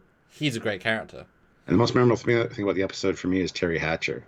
She was just a hottie. Like, to see her back then as a transporter chief or transporter operator was fantastic. But yeah, that being said, the whole Romeo and Juliet star-crossed lovers thing is kind of He actually did a much better job when he went on to be the Rocketeer, in my opinion. But yeah, he's a great actor. I wish there would have been more of him. He was actually in the writing for Riker. Yes, I think we saw that. He didn't get the role, so they cast him for this role instead. And I think he would have been a fantastic Starfleet officer. I would have loved to see more of him. But then we wouldn't have had the Rocketeer with him. So, and I love the Rocketeer. So you know what? He should have been TNG's Mud. Ooh, it shouldn't have been a Mud in TNG. But I know what you mean. Should have been a recurring character. He's exactly placed to be that sort of character. Yeah. Loud as a Whisper, still, even though I've watched it, it doesn't have strong memories for me. I know he was really a deaf guy. I remember it was very slow and the characterization wasn't as good as it could have been. They wasted a lot of time on the premise and then it shifts very quickly. I remember I said at the time, it's not paced very well. And an interesting sci-fi premise, you just need a better story to go with an interesting premise. Yeah. Loud as a Whisper for me is kind of blasé. I mean, it's got an interesting premise. He loses his interpreters and has to struggle with his disability, and even though Data learns sign language, it's got a lot of cool stuff in it. But the best thing about it is the effects for that one, where they get disintegrated, is fantastically done. And that's all I remember from that episode, and just the really mad redhead, really mad ginger deaf guy that can't communicate and gets frustrated. But yeah, I don't know what it is about that episode. It just doesn't connect. No, it just doesn't do it for me. Yeah. Schizoid Man, better in rewatch. Data's great. The other guy's great. The idea that he, in fact, was better than Sung was an interesting dynamic to add.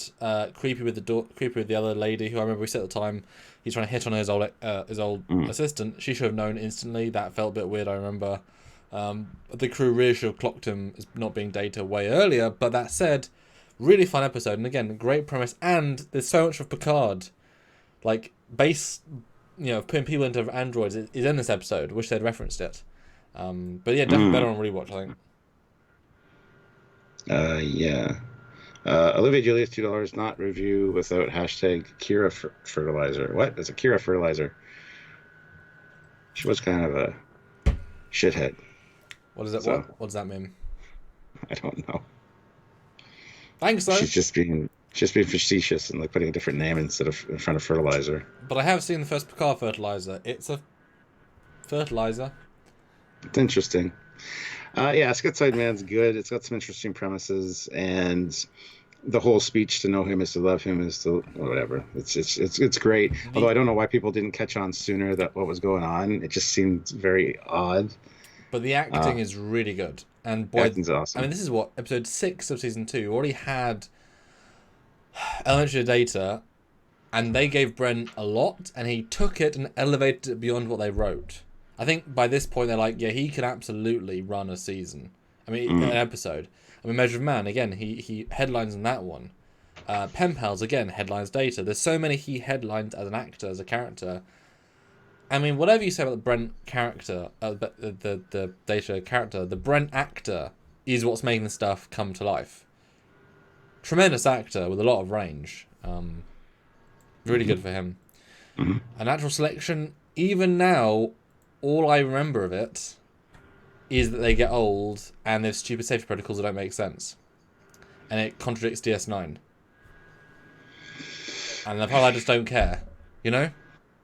Yeah, genetic modification. The dude in stasis I thought was creepy how they filmed that. It's like the poor actor, good God. And Pulaski getting old. I mean, again, it's very not a memorable episode for me. Could have done without it. It was an interesting premise, but yeah, it does go against everything that they kind of established later with genetic engineering and stuff. So, and it's just not a very well realized potential episode. They didn't push the boundaries. They didn't go very much. Now, Matter of Honor, exact opposite. They pushed a boundary of a concept really effing far and achieved it almost entirely. Really good episode. Really memorable. Excellent Will Riker episode. The Klingons were good. They weren't TOS Klingons. They weren't, they were a nice mix of TOS, TNG, like in 5. They weren't just mean. They were a bit three-dimensional. His friend chap, who's the good character actor, great. The Klingon ladies liking him. If it was a longer episode, they should have a scene with them going off with them. That'd have been interesting. Sure thing. Why not? And this would definitely deserve a sequel. It would have been kind of cool to see the same captain would come back saying, Riker, I know I can trust you because you made the right choice once before. I need your help. Whatever you want, Captain Carg. You're still my captain in my heart. Well, could have been a great I think it would have been better for the second in command to have been captain at that point because the captain kind of didn't quite listen to what he should have and was going after the Enterprise for putting this thing on their hull, which is just stupid considering that they're allies at this point, even though it seems a lot more uneasy than it should be. But this first time we actually saw the Klingons really and their relationship. Sure. Besides no, it's the other one with Worf. Anyway, but yeah, true. I mean, we also get to see a Klingon bridge, Klingon corridors, a whole lot of Klingon stuff. Really committing to the role. Yeah, and then also the Benzite. Oh yeah, that's true. So like again, lots going for this episode. I always thought that Samaritan Snare came first because I thought the Packlids were first, and this guy was the same the captain for each. It's the other way around, unfortunately. But every time I see this, I think of you are smart, you will make us go. Rather than you are Enterprise, I shoot you down. Yeah. No, exactly. I remember we did say at the time to think a shitty little Burrell can take on a point blank decloak fire at Enterprise not a smart Generations, captain. Man. The Generations. Let's look at Generations and prove Sam right. But still a great episode. Measure of a Man. It's funny how my memory of Measure of a Man starts with, boy, that shitty miniature shot of a starbase that's so out of scale it's laughable. That's the first thing I think now, Measure of a Man. Wow. Yeah, Measure Man's a good court drama. Like a, court procedural show or whatever that's on TV. Very well written, very well done. And I really like the concepts in it with what is data property, yes or no. And watching this one, has to be a different rewatch after Picard now, for sure. But we did watch it in our lead up to Picard, and I mean it was interesting. I saw a clip of it. I forget where it was, on one of a YouTube video I was watching, and it's Picard giving his whole speech about, him and everyone that comes after him will be slaves, with that speech. And I'm thinking the whole time, like, you're going to be an android someday, dude. Well, synth organic, anyway. But no, it's a great episode. It's one of the highlights for sure from season 2, and just TNG in general, just because it's so well written. I'm getting Maddox, who's mentioned again in Data's Day, and then of course in Picard. But you say that. I wish the Picard people had watched this episode again before writing the Picard script. Because it doesn't connect properly. The mindset, the mentality. To go from here to there. It's been a long road. To fuck up canon, yeah. It is weird. It is weird. And you imagine they would have rewatched this going in, but they sort of ignore everything that the point of this episode is. You know? Say that again? They sort of ignore everything the point of this episode is in Picard. Oh, yeah, for sure. This is heralded. I mean, people that, that are, people that own the CBS rights, like John Vassilios, know this episode very well. And that's what it was. Sorry, I didn't mean John. Yeah. Major Grim. I watched his episode talking about how they compare. I forget what the title of the episode was, but it compared how Data was looked at in TNG to how androids were looked at in Picard, and they did the scenes side by side with the speech, and then the "Hello, good morning, plastic people." Good morning. Yeah, it's shocking because they wanted effect rather than actual built-up story. Yeah. But this one's good. I think it measured up. It measured up in the writing, but it isn't the most dynamic episode. It's like you said, procedural. It's a university dissertation in script form. Beautifully crafted, but not really a fun thing you ever watch for fun. Yeah, it's if you're exploring the character of Riker or Picard or Data, it's one to watch, because they all have struggles in it. But yeah, I agree with that. Let's see, we have 102 people watching and 87 likes. Oh, only 87, Stu. That's shocking to me. And 3 dislikes for some reason, so whatever. But 88 likes now. Come on, guys. Hit that like button. I know there's at least 12 of you out there that haven't. Let's get to 100 likes. The Admiral was here, for Christ's sakes. Everybody hit like for the Admiral because she's awesome, and I'm sure you guys would like to have her on a little bit more often because she's fun to talk to. Yeah. The Dolphin, though, less memorable than it should be. Good Wesley episode, though. He does a good job. But still doesn't stand out as well as it should do. No. The shapeshifter idea is cool. Again, Wesley's pretty good in it till the end, where he's a pouty little bitch. But it doesn't. It encapsulates that age where you're kind of like, you have that hard feeling and you just want to, And also, she's too easy on him. Like, I remember there was a scene where she says, and the guard was really shit. It's like, Wesley walks up and is like, "Oh, I just want to talk to her." He's like, "Yes, sure, preteen adolescent that's horny all the time. I'll let you into this underage girl's room." oh, Wesley, you came to see me. Yes, I did. It's like, God, what are you doing? Weird. But Yeah, it was cool seeing Worf get the shit kicked out of him though by this thing. Yes, and the mutual respect there. But Contagion, I know that's one of the ones I like more than you because the ancient alien style stuff, the fun data stuff, the good Romulan appearance with the lady who's in it twice. Not same necessarily same character, but same makeup. Always fun to see Romulan. I like the fact that they breach the Romulan neutral zone to get in. That's risky, but fun. Shows a good example of where they didn't have to invent a new race. They could just, maneuver into an existing, and then you get that nice texture of seeing a Romulan and seeing all those things. Yeah. Olivia Julius, $2. This is to keep you two going during these hard times. Well, thank you very much. Wow, thank you. Appreciate it. Yeah, but it's good. Contagion I liked a lot more on the rewatch, and after we talked about it, I'd forgotten a lot about it. And yeah, it's got the sister ship, the Yamato, gets destroyed. I mean, that's pretty devastating just to think about that and watch that again. And then the premise of the Iconian gateways, and again, Toronto City Hall's in this one, so it's cool.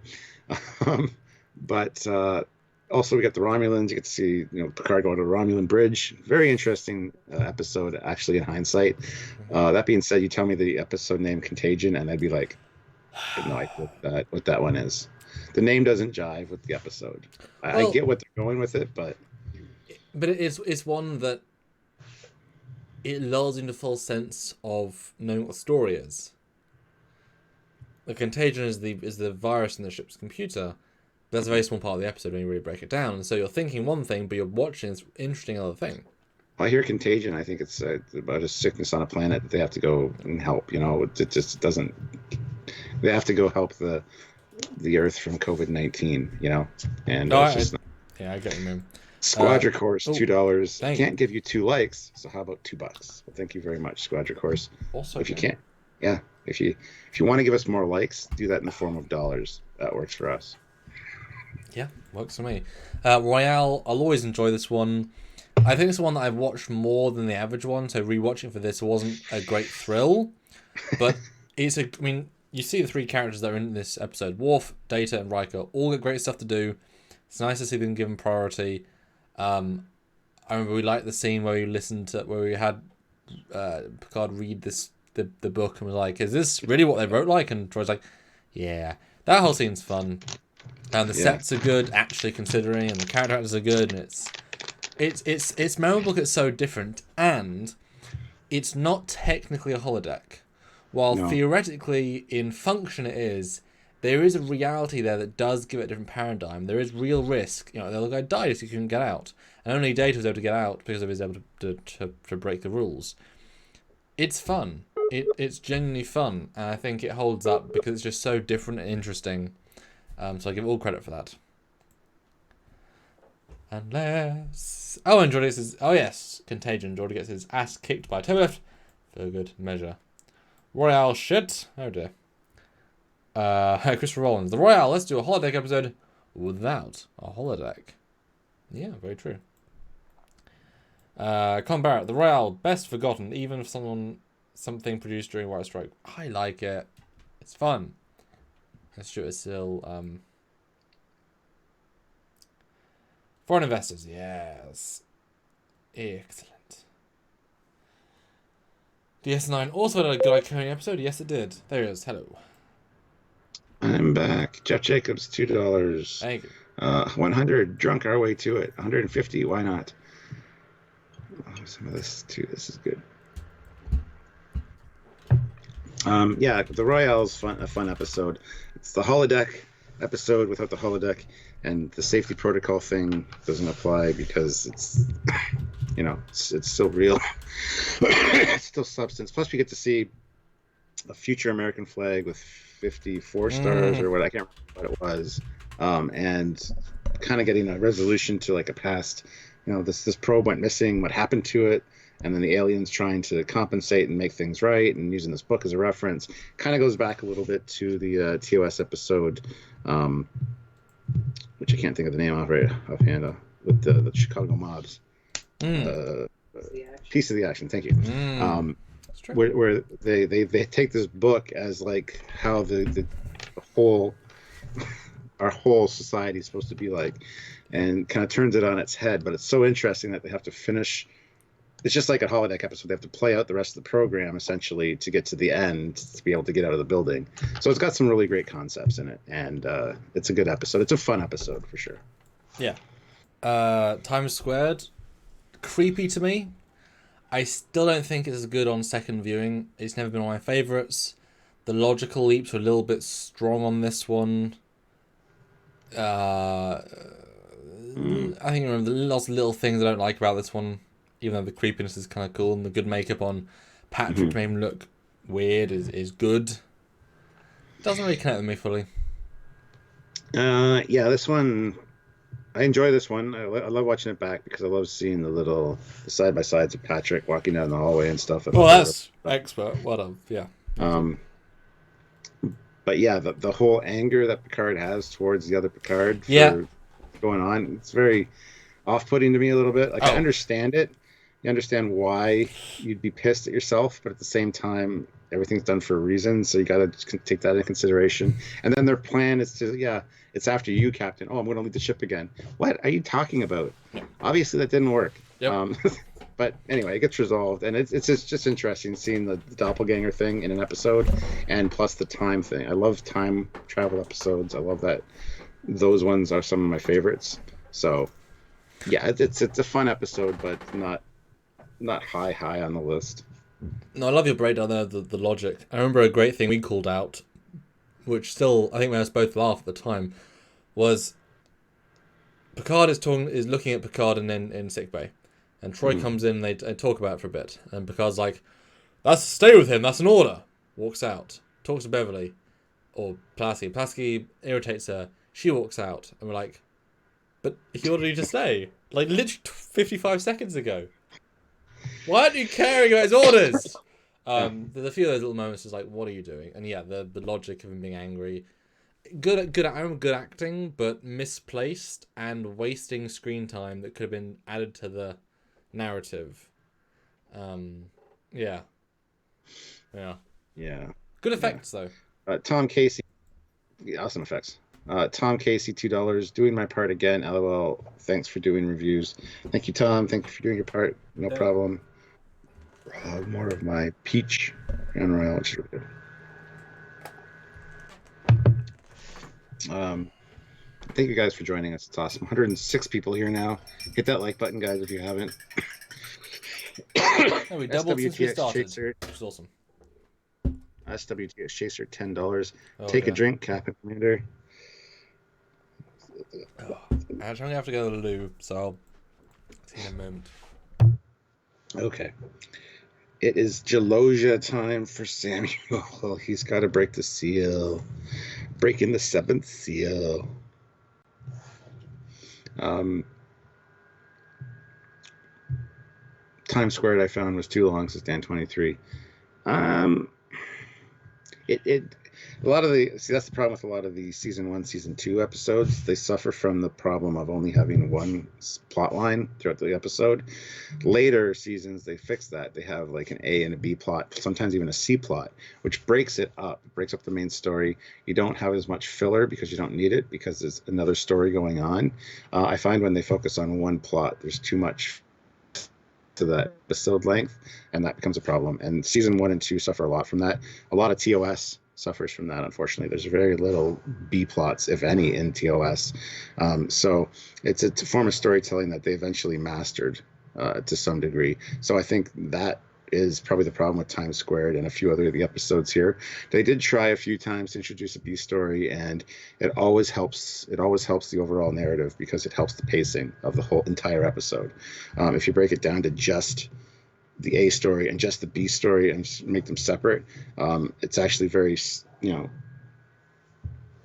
succinct, fast storytelling, and it's done well.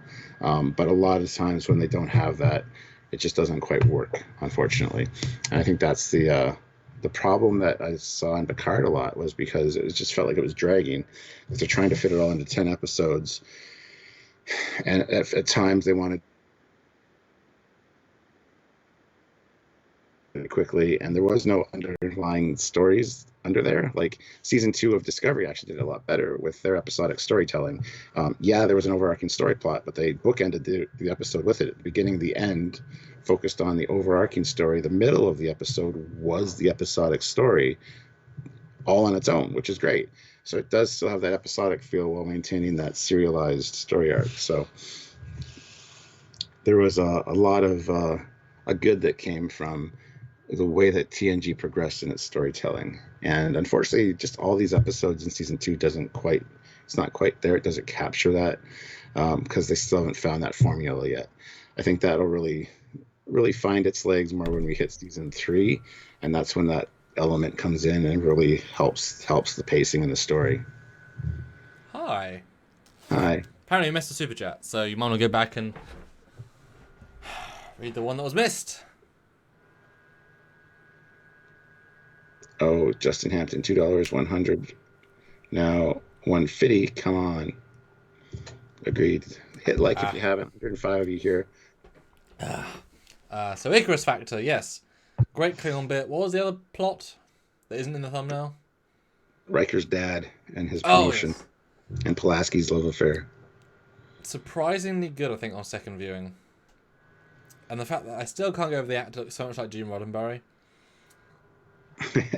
It must have been intentional at some level because he's so similar. My goodness.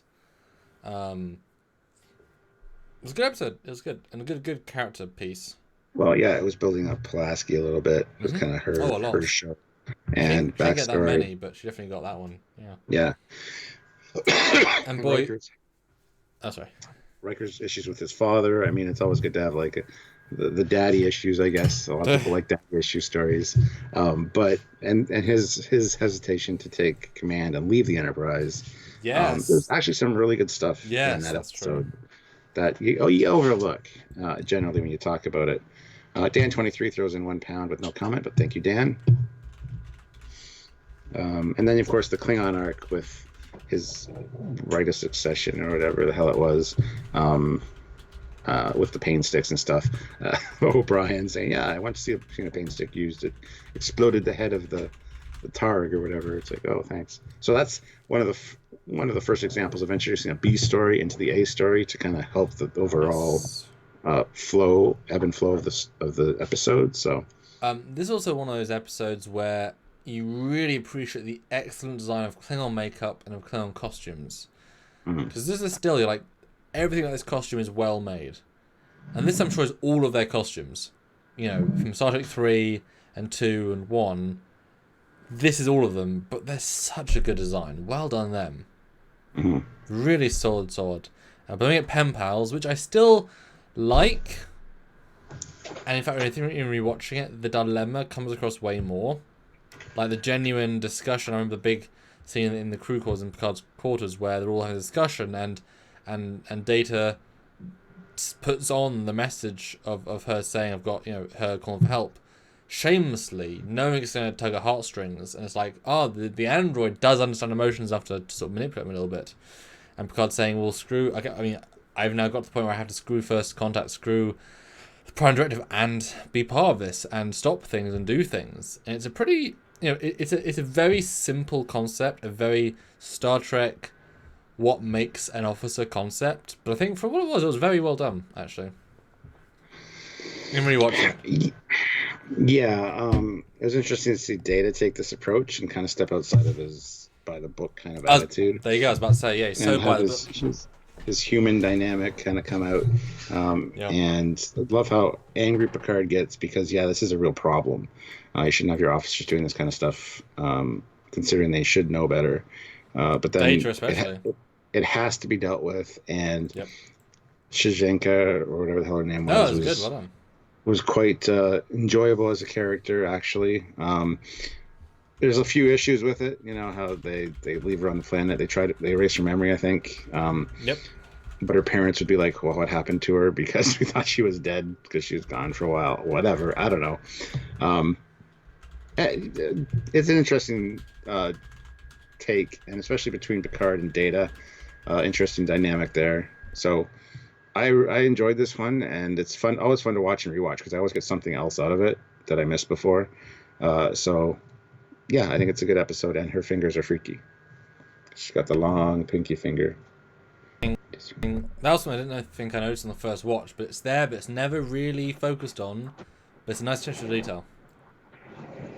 Yeah. And obviously Q-Who holds up tremendously well, except I do still have problems with the Borg art design, in that you can see, you can feel, especially in HD, where the set lines are. As in the set, this is where they're built, this is where they end, this is all we've got, and they're clearly standing on like construction crates with pipes on. It's it's very evident what the money went to. It works what it's trying to be, but you can feel a lack of depth, which the set doesn't allow. Also, the colour scheme being so grey. Also, we're well before the green kicks in for Borg, but imagine if you'd had that, it would have been much more effective. Obviously, the maturation chamber doesn't make as much sense as it could be, whatever. But Q is excellent in it, and the Borg is very dramatic, and the I love the humblingness of this episode, because Picard is obviously well too braggy, and we can do anything that comes our way. It's like, no, you can't. It's good. Yeah, very good. Yeah, Starfleet's arrogance really shines through in this one at the beginning. Yeah. And I love how Q kind of puts them in their place. Guinan also plays a very important role in this one, which is really good. Her character really shines, even though they don't have the Borg thing down exactly yet. So a lot of it doesn't make sense later. And in fact, it's hilarious. We point out that Guinan has to walk from the 10 forward with a window to a very small room with a monitor to see this. Bad edit. Yeah. But Q is always awesome, and introducing the Borg. Thrib has made a funny comment there a second ago. Where is it? He says, "I hope these Q villains come back." Villains? Tish for sure. Yeah. Although you just mentioned Guinan, she's barely in this season. Now that we're talking about it, we haven't mentioned Guinan once in our full hour and. Well, she played a pretty big role in Measure of a Man, as far as talking to Picard. Yes. And I'm not sure the first time we saw her. I think it was actually Measure of a Man, wasn't it? No, it's Child. Because she it was. She was talking to Pulaski and stuff in 10 Forward. Okay, well, I think she's memorable for me in Q-Who anyway. Absolutely. So you get this impending sense of doom from these characters, and it was quite terrifying to think of, like an unstoppable zombie army essentially. It definitely had a lot of possibilities and kind of didn't really play out as they wanted to. I mean, Best of Both Worlds is still terrifying and whatever, but once you get to Voyager, the Borg kind of get demystified a little bit, and it kind of, although their power escalates, it gets Borging. Yeah, I know. That's why I never want to hear of a Borg origin story. Don't need it. Yeah. So I'm glad they didn't do that in Discovery or Picard. But it does surprise me how little Guinan's actually in this season. Could have more appearances. I think they're mostly memorable. Well, considering she was doing it for free. Well, no, I think she was getting paid something. I think legally you have to be with SAG and stuff, but not being paid a normal rate. Yeah. But I think she was good in Dolphine when she was looking at Riker's eyes. That was a good scene. Shit, yeah, she's in that one too. Mm-hmm. You're right. You're absolutely right. That's what I mean. She could have popped up a little bit more as a just for a scene. But I know it was all about her schedule. She would have wanted to. She couldn't. Yeah. Samaritan and Snare, just as fun second viewing. Packwards are a weirdly memorable race. Geordie is great in this episode. The end's dumb, but a fun dumb. What was Picard doing? Yeah. What was Picard doing in this episode? Because I remember Riker being with Wesley on a shuttlecraft, I think. Yes! There you go. The whole heart thing. Talking about the cucumber sandwiches and his incident with the heart. The awkward conversations that are weird, yeah. Yeah, because this was the one with his heart. He was going back for his heart surgery. Yep. I forgot that was the B plot here, but yeah. Well, it's not memorable, is it? Even though it should be, it really isn't. Yeah. And again, if you just warp to the starbase, it would take you minutes and takes them 8 hours. Why are you 6 making? hours. Yeah. Total, yeah. Well, why are you making them is such a stupid, convoluted non-reason. But speaking of, then the Irish in space. Well, hey, I get to talk about Samaritan Snare for a Sorry, Stuart. Samaritan Stare. What do you think? second. It's good. I like it. It's funny. And yeah, the Crimson Force Field thing's kind of silly. The little codes they use to talk to Geordi are fun. It's a great addition. And yeah, the Picard Wesley thing is actually interesting in that episode, because you get to get that uncomfortableness between them, and how Picard's not totally an asshole to kids. You kind of understand why he is the way he is. So it's just an episode and fun one to rewatch anytime. Just You Are Smart, You Won't Make Us Go is awesome because the rubber band broke. It's weirdly satisfying, that one. You know, the Irish one, yeah. I enjoy that one, I'll be honest. I think there's a lot of fun bits in this one. And they're Olivia Julius, $10. You're not drunk enough yet. I know, right? God damn it. I'll have a big swig. Ugh. Yes. But just as a little side note, Raj talks about the NX refit for season 5. The NX refit was never planned. It was always potential that Doug suggested. There's a difference. Yeah. He said it was always an option, was never always planned, but they may have used it for season 5. Let's not go too far there. If they planned for the refit, they would have done it much earlier. It was something he thought he could do, but he never had the 3D. I don't even think he had concepts necessarily drawn until after the show ended, because they didn't have time to. And Fleetbot puts in $2. What beer is that, Cap? It is Pale Rider Dry Hop Lager, Eldorado and Amarillo, Amsterdam Brewery. So there.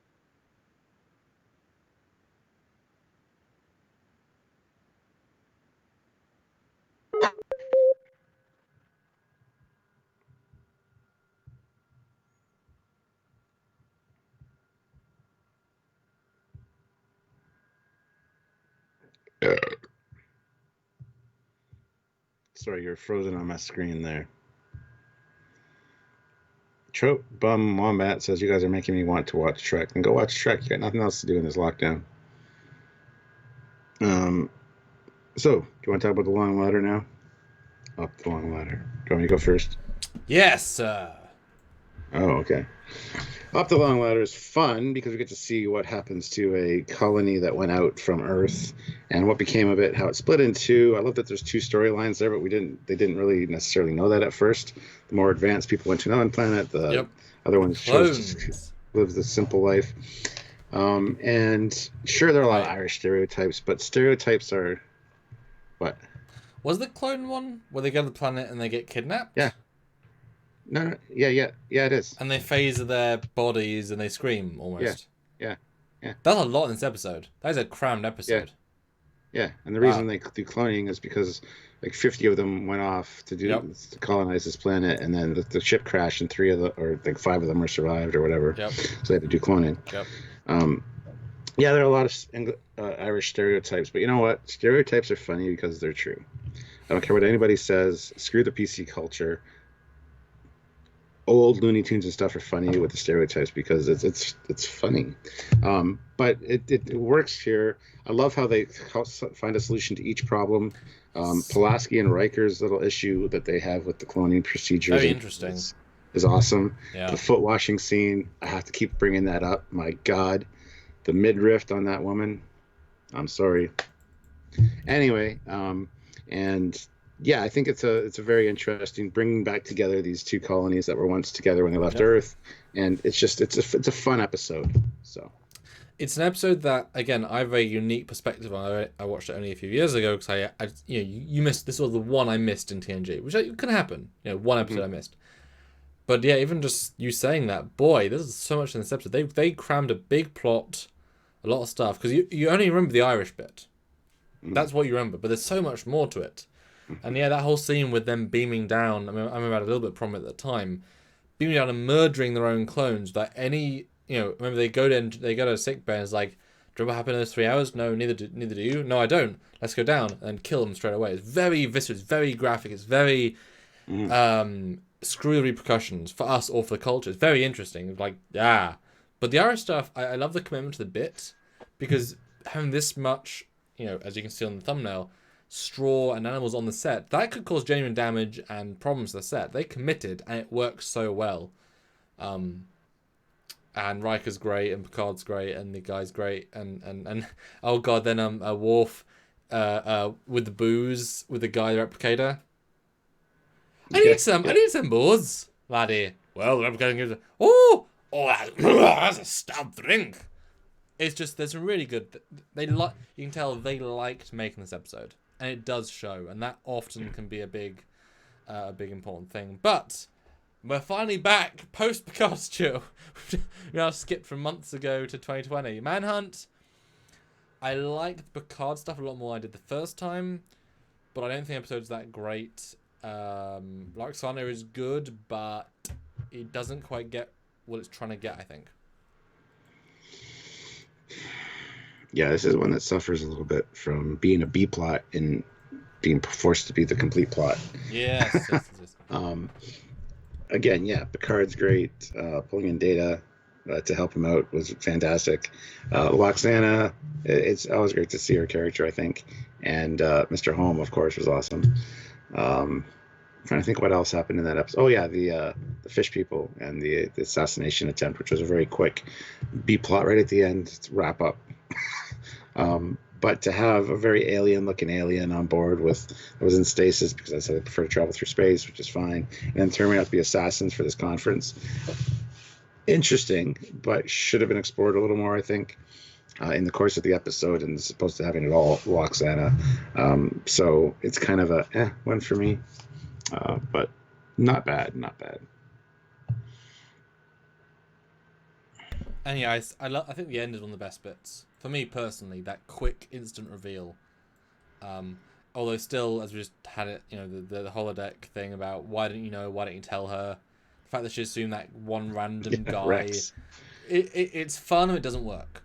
And as I said to you during, and I'm also remembering more to talk about it, it feels like a Dixon Hill episode with Roxana bolted on, despite being the exact opposite. And that was a bad.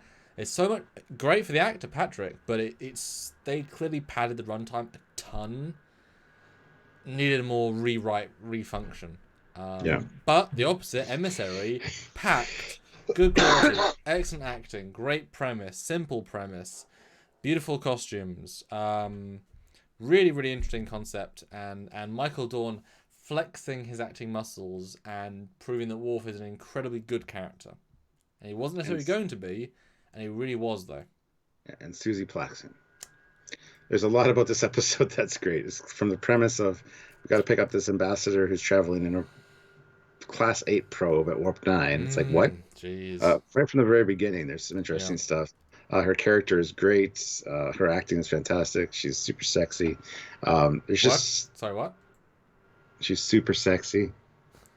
And I don't blame Worf for having sex with her in the holodeck, because that happened. That was a thing.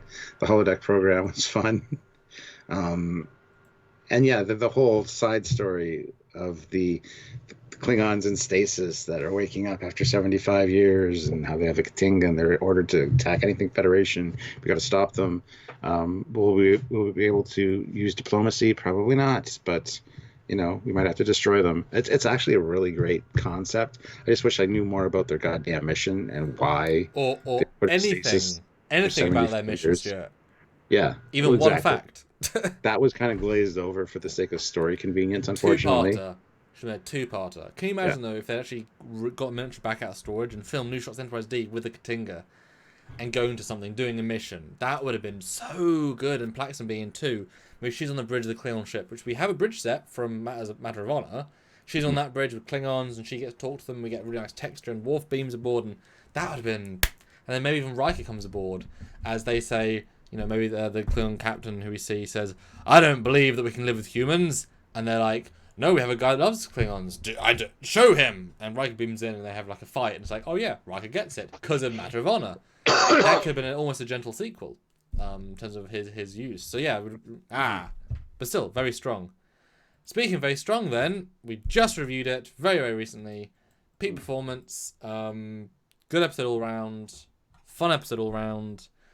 Obviously, I had little points about all the technical stuff, but doesn't diminish. Just means I could have explained more. And fun, real fun. And as I said, it was probably one of the most Star Trek episodes of Star Trek ever. It's definitely Star Trekky in its Star Trekkiness. You got ships, you've got great character performances. All the characters have something to do. All relate to their specific skills and characters. Not so much Worf, but still. Oh, no, he gets moments. He's not prioritized, but he gets as many moments as Geordi almost. Yeah, Fleet Pass Swiftback puts in $2 and says Klingon Guile. Exactly. There's a lot of great stuff in this episode, and this is one of if you had me to define Star Trek with an episode or two, this would be in that list because there's so much Star Trekkiness in this that's not just random sci-fi necessarily. And it like I said, it's one of the perfect examples of a Star Trek episode. So it's also surprising. You think of this episode, I think, having not watched it for a while, that it's a ship episode, but it's so much character. Like the characters are given so much and little bits. It really is mostly a character episode with a good story at the end, a good ship stuff at the end. It's weirdly, that's why it stands out even more in retrospect. It's like, yes, that is a character-based episode. And as I said to you at the time, the writer understands the characters. That's so essential. To have and Charles Arnowitz says there are Armin Shimmer in this episode. That's one of the other reasons I like it. And introduces Quark. Well, he's actually in Last Outpost, but has him being another Ferengi. He sets the Ferengi standard essentially. Yeah. And Kohlrami, the anti-Pakled. Yeah, the strategist guy with Strategema. Yeah, Kohlrami's great. Weirdly memorable.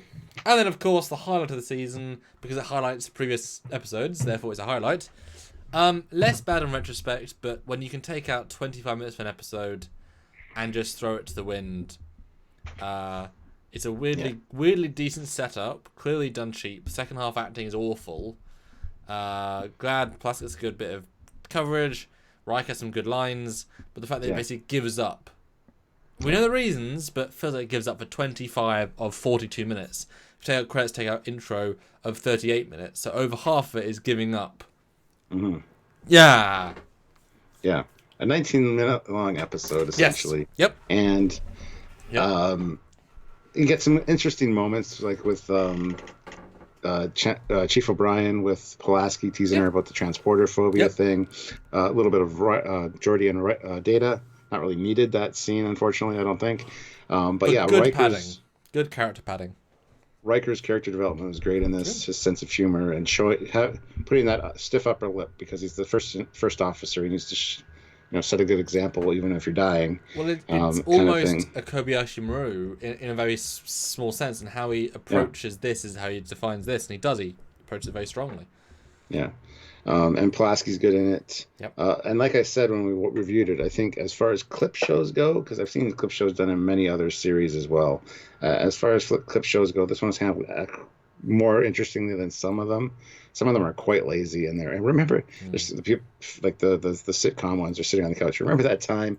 And then the wow, and it fades to like the clip. At least this had an interesting premise that they were fighting back to, and they were activating memories in different parts of the brain. I kind of like that. Yeah. It was Star Trek in its clip showiness.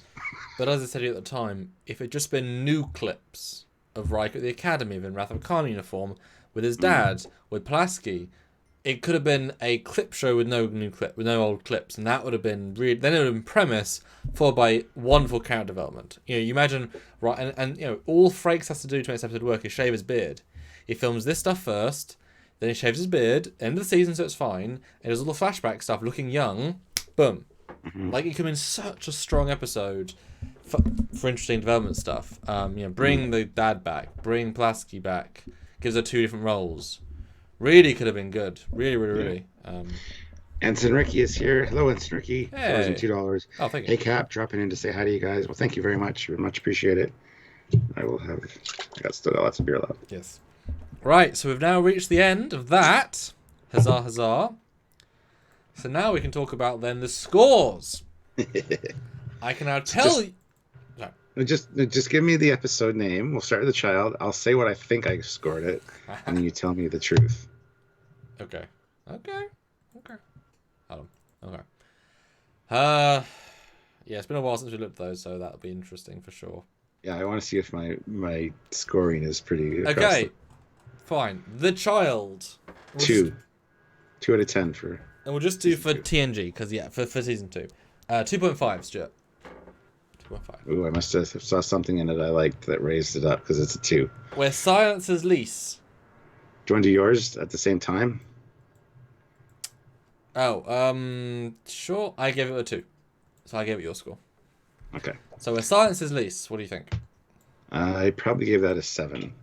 An 8. We both gave it an 8. Oh, okay. Nice. Elementary data. I would give that an 8. You gave it a 9. See, the Sherlock Holmes factor tripped me up. You were too Having hard not the just whole fresh time. Yeah. Having not just fresh washed it, I would say it's an 8 probably. I would. But that's the thing, though. Your first reaction was a 9. So that's the thing. That's memory of it versus experience of it. Yeah. That's why this is interesting. And I gave it an 8. Okay. The outrageous Akuda. Now this one, you just weren't as fond of now. What do you think you gave it though? Well, having said that, you can't lead me like that. I was gonna say a 5.5. Are you gonna still say 5.5? Yes. We both gave it a 6. Close enough. Olivia Julius, $2. You're you a bit drunk. You're a bit drunk enough. Yeah, I'm getting drunk here for sure. This is we're having a good time level of booze, I think. A nice gentle time. We should start drinking like an hour before we start the live. Oh god, that'd be bad. Loud as a whisper. Ooh. As much as I don't like this episode, I think I scored it rather high after watching it. I'm going to say 6.5. Would you like to have a second crack at that? 7. 3.5. Okay. I didn't think I was that harsh on it, but We okay. both Sure. gave it a 3. And again, that's the thing. That's memory, because obviously I think we do both go into what we used to think about it versus what we genuinely thought about it. So it's 3. That's half of what you thought, Stuart. Neither of us liked it, but we think more fondly of it in retrospect. Mm-hmm. That's interesting. Interesting. I think it was the pacing. That one had a pacing issue. I don't remember. That's the point. Because it's not much of a story, and it's stretched over the course of a full episode because there's no B plot. So. Schnitzel? Schnitzel man. He's very Sounds like hungry. You should be driving down your street with a little bike cart with a bell ringing. The Schnitzel man is here. Okay. Schnitzoid man. Schizoid man. I will give a 8.5. Wow. Talk to the chat for a second. Oh, hi chat. How you doing? Anyone else Google Toronto City Hall? Says Trout Bum out back. Well, you should, because Toronto City Hall is in that episode with the outgoing gateways. Colin Barrett, or is it the difference between rating them sober and rating them drunk? LOL. No, I don't think so, because we just went through and talked about each one, so we have a firm understanding what each episode is. It's not just like that one. That was super chilly. It's 6-month retrospect versus for genuinely we just watched and reviewed it. This is honestly telling. Schizoid Man gave 8. You gave 6.5, and I gave 6. Okay. That's surprising. Something in it then. Because when we review it and we talk about it for 2 hours, we always say, well, whatever, and we adjust our scores. Yeah. So it is interesting memory of just the episode and the thumbnail versus the in-depth review, right? Because I would definitely go with our on-the-spot review. Yeah. Like, that would definitely be... Speaking of unnatural selection, when both of us were not keen on this one now, what do you think? 4.5. 5. Close. See, that's close enough. You know what I mean? That is. Oh yeah, that's fun. I gave 4/3. Ooh. I guess depending on the rest of the season, so I'll probably end up with a 4 for that. So is that a 4 or a 3 or? That's probably a 4 then. It wasn't bad, but it wasn't good. Gotcha. A matter of honor. Ooh. Probably 8.5 from me. 9, Stuart, for you. Okay. But Okay. I was 9/9.5, depending what the rest of the score was in the season. So we'll see if that holds up. If it is the best one, we'll see. But Measure of a Man, I think we both agree it's slightly overhyped. What do you think you gave it though? Probably an 8. 9.5. You Wow. did. You were hyped after watching it. Mm-hmm. And I was surprised at the time, I remember. What'd you give it? 9. So you were hype machine there, Stuart. I guess it did speak to you. There you go. Dolphin, another one that we're not as memorable. Dolphin. At Let's least see. right now, anyway. I would give it a 7. 4.5 for each of us. Wow. Okay. That's a disparity. Wow. Contagion. Contagion. I'm just really starting to doubt myself now. Contagion. Well, that's what we say that every time for Picard, Discovery, and TNG. You either inflate scores or don't, But this is interesting because now it's the opposite, basically. Contagion, I would say 7.5. 9. Wow, I must really like Contagion. And you don't remember it, do you? I do, and I don't. What'd you give it? 8, which is weird. I somehow. Yeah, because I know you liked that episode going into it. Yeah, I really did. I wonder why you thought that more. I have to go back and watch that because I think you remember. I think you like the Romulan stuff a lot and the Yamato stuff a lot. Probably. I think that's what you Knowing kind me. of yeah, because all that stuff. But Royale though, again, I'm more keen on that one normally. 7. We both gave it a 7. But it is weird though. Every single time, basically so far, you've given it about 1 point more than me. I'm always a little more critical of each episode than you. It's because I'm more of an old school Star Trek fan. I was there. Well, we're about to hit not that case. But that's interesting. Time squared though. 2 Picards.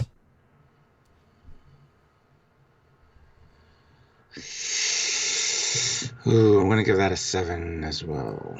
7.5. I was gonna say 7 or 7.5. What do you think I gave it? Like a 4. 4.5, yeah. Yeah, A lot I know you lower. didn't like that one. Yeah, I remember it was worse on second viewing, yeah. Icarus Factor, though. That Worf one, though. I'm gonna give it a 7. I'm gonna say 7. You gave it a 6, I gave it a 7. Okay. Interesting. Q Who? No, Pen Pals. Pen Pal. Pen Pals, I probably gave an 7.5. I was gonna say 8 for a Look at second. you doubting yourself. You gave it a 6, Stuart, Pen Pals. Okay. You were not as kind. I gave it a 5. Which I'm surprised about, I'll be honest. Okay. Q Who, though? Q Who probably got an 8 from me. 9.5 from you. Wow. You fucking generous. loved it and don't remember you loved it. I'm generous. You didn't think so? Wow. But again, remember, this is when we didn't think about our previous scores. This is in a pure vacuum. Now we're listening to it in the opposite to that. Yeah. So Plus, we are inebriated, so it doesn't help. I gave it a 9, so very high on my. Wow. Samaritan Snare, though. And what do you guys think of what we're saying? What do you guys think? I'm gonna give it an 8. We both give it a 7. Not far off. Not far off. And now the Irish one. 8. 7.5. 7. 6. 6.5. 6. Yep, both are 6. 6? Wow. God damn. I give it 6.5.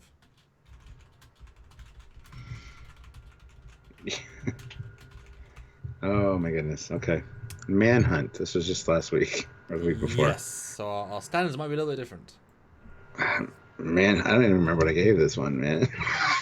Manhunt, I would say I gave it a 6.5. 6. Okay. I give it a 5. So not that disparity. Okay. The Emissary. Again, last week, pure days ago, Stuart. I know, but Short-term memory. once I say it, I just... Yeah. Emissary, I'm going to probably say an 8. 9. 9? Okay. You were loving the Kayla. Oh, yes. Absolutely.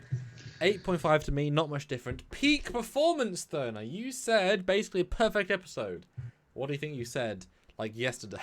Well, I didn't give it a 10. Probably 9.5. You give it a 10, Stuart! Come on, you just reviewed Did I give it a 10? Yes! Fuck. You don't agree with yourself 3 For days season ago. 2. For season 2. For season okay, 2. fine. Yeah. 9 for all Trek. So, up there with the best What'd of you them. give it? What'd you give it? 9.5 for 2, 8, so a little bit less for each, again, as we tend to do. And then the Okay. final episode, the climactic end, Shades of Motherfucking Grey. Did I give it a 1 or a 2? I can't fucking You remember. tell me. A 2. Yep, and I gave it a 1 and a 0.5 for all TNG. So, Stuart, now we've reached the final note. So those that want to super chat their final can now I'm do going to so. have more to drink.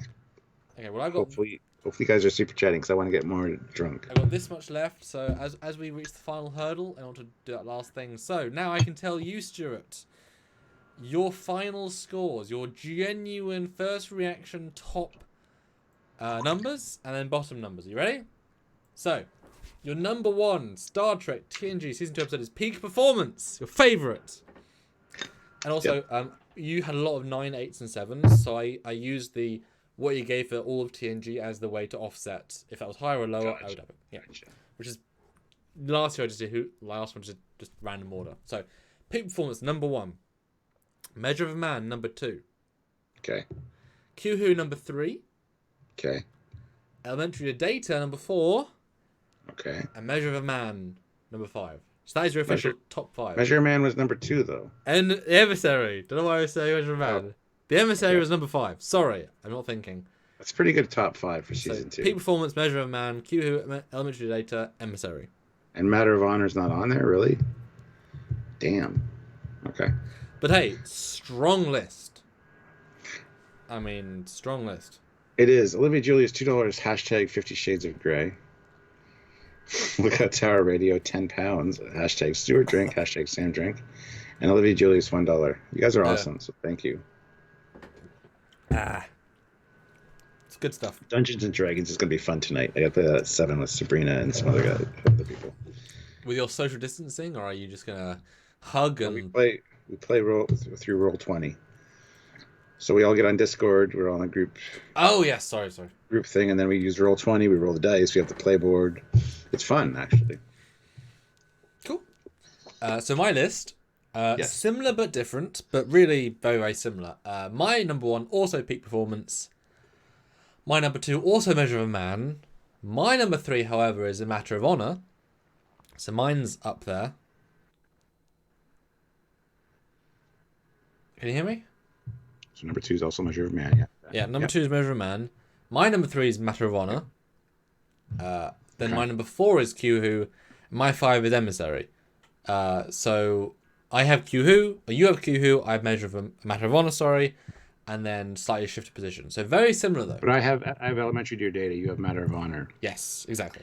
That's the difference. And I'm a Holmes fan, so And that I says like a lot. Klingons, I guess. And I like holodeck episodes. Oh yeah, so. me too. But again, I don't think you can deny these are the best episodes of the season. I don't think there's really much debate here, honestly. But the worst episodes, though, I haven't done necessarily a list for them, but I can go up. So, your worst episode is Shades of Grey with 2 out of 10. As it should be. Number 2, The Child, 2.5 out of 10. Yep. Number 3, Loud as a Whisper, 3.5 out of 10. Okay. Number 4, The Dolphin, 4.5. And number 5, a natural selection out of 5. Okay, that's interesting. So you have a lot of high scores, and your 5th worst is already to average, which shows there's a lot of highs, because very low. I mean, last year we had lots of 4s and 5s. Not this year. So a lot more higher ranks. Any thoughts on that? Well, natural selection's higher than I thought it would be, but when you say what it's going against, I can understand. I'm not a huge fan of unnatural selection, so. Are you surprised at the Dolphin being lower than natural selection? So yeah, these are reactions at the time. I am surprised because I'm not a Pulaski fan. However, I think that one she impressed me with. I think there was a lot in that one that kind of surprised me, so I think that's why it's a little bit higher. It's interesting listening to these scores and imagining that I said them, because I need to watch the full episode to understand why. Because we do go into that quite a bit, and often your opinion changes my opinion and whatever. So, which is why it's such a unique way of doing this. Yeah. You know. Yeah. So my lowest 5 is also Shades of Grey, with 1 out of 10. Number 2, The Child, 2 out of 10. Number 3, Lads of Whisper, 3.5 out of 10. A Natural Selection, 4 out of 10. And then Time Squared, 4.5 out of 10. So almost very similar. Very just similar. Slightly different. But again, it's hard when there's 2 that are distinctly the worst. And then, you know what I mean? But yeah, I mean, I gave most of mine were in the 8 to 7 range. And most of yours were in the 7 to 9 range. You had 110, 1, 2, 3, 4, 5, 6 in the 9 range, which is a lot. Yes, this is a strong season. That's for season 2, though. That's not for all of Trek. Well, you say that, but 1, 2, 3, 4, 5 of those 9s are all 8 out of 10 for all TNG. So still very high on any rank. Any rank.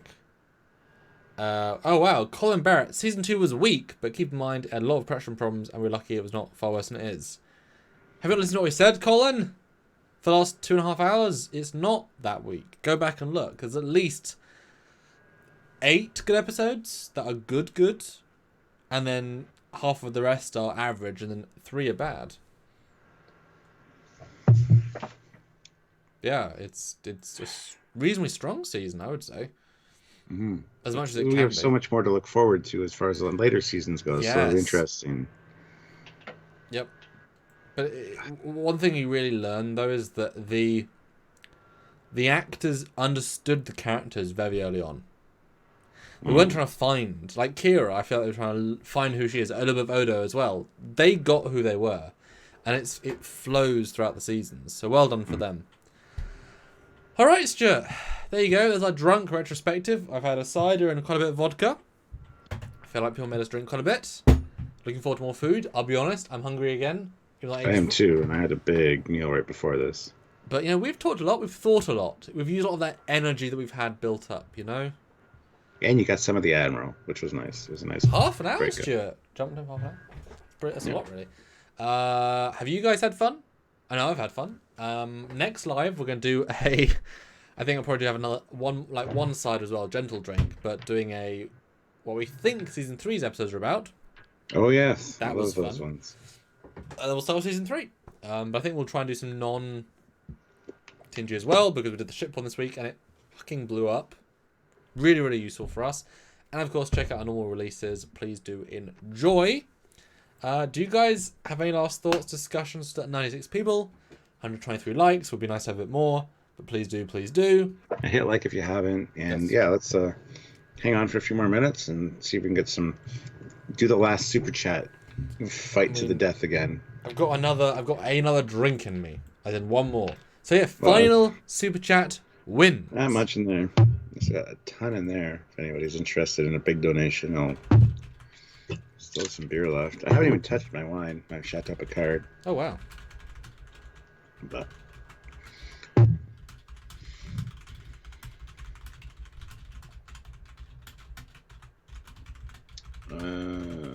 Dan23, best of both worlds. It's the first TNG episode that says to be continued at the end. Yes, it's the first cliffhanger, essentially. And I remember everybody being pissed about that because by that point, people were like, Star Trek's so good, we don't need a cliffhanger. Why are they giving us a cliffhanger? I'm so pissed I have to wait to see what happens. It was a big thing back then. Star Trek doesn't need cliffhangers. We're going to come back. And Well, was Patrick going to come back, though? It was not known. Yeah, they weren't sure. He wasn't even sure if he was going to be Oh my back. god, Matt Borman arrived. Sorry I'm so late. He is extremely late. We've done 2 hours and 40 minutes. He's as late as he possibly could be.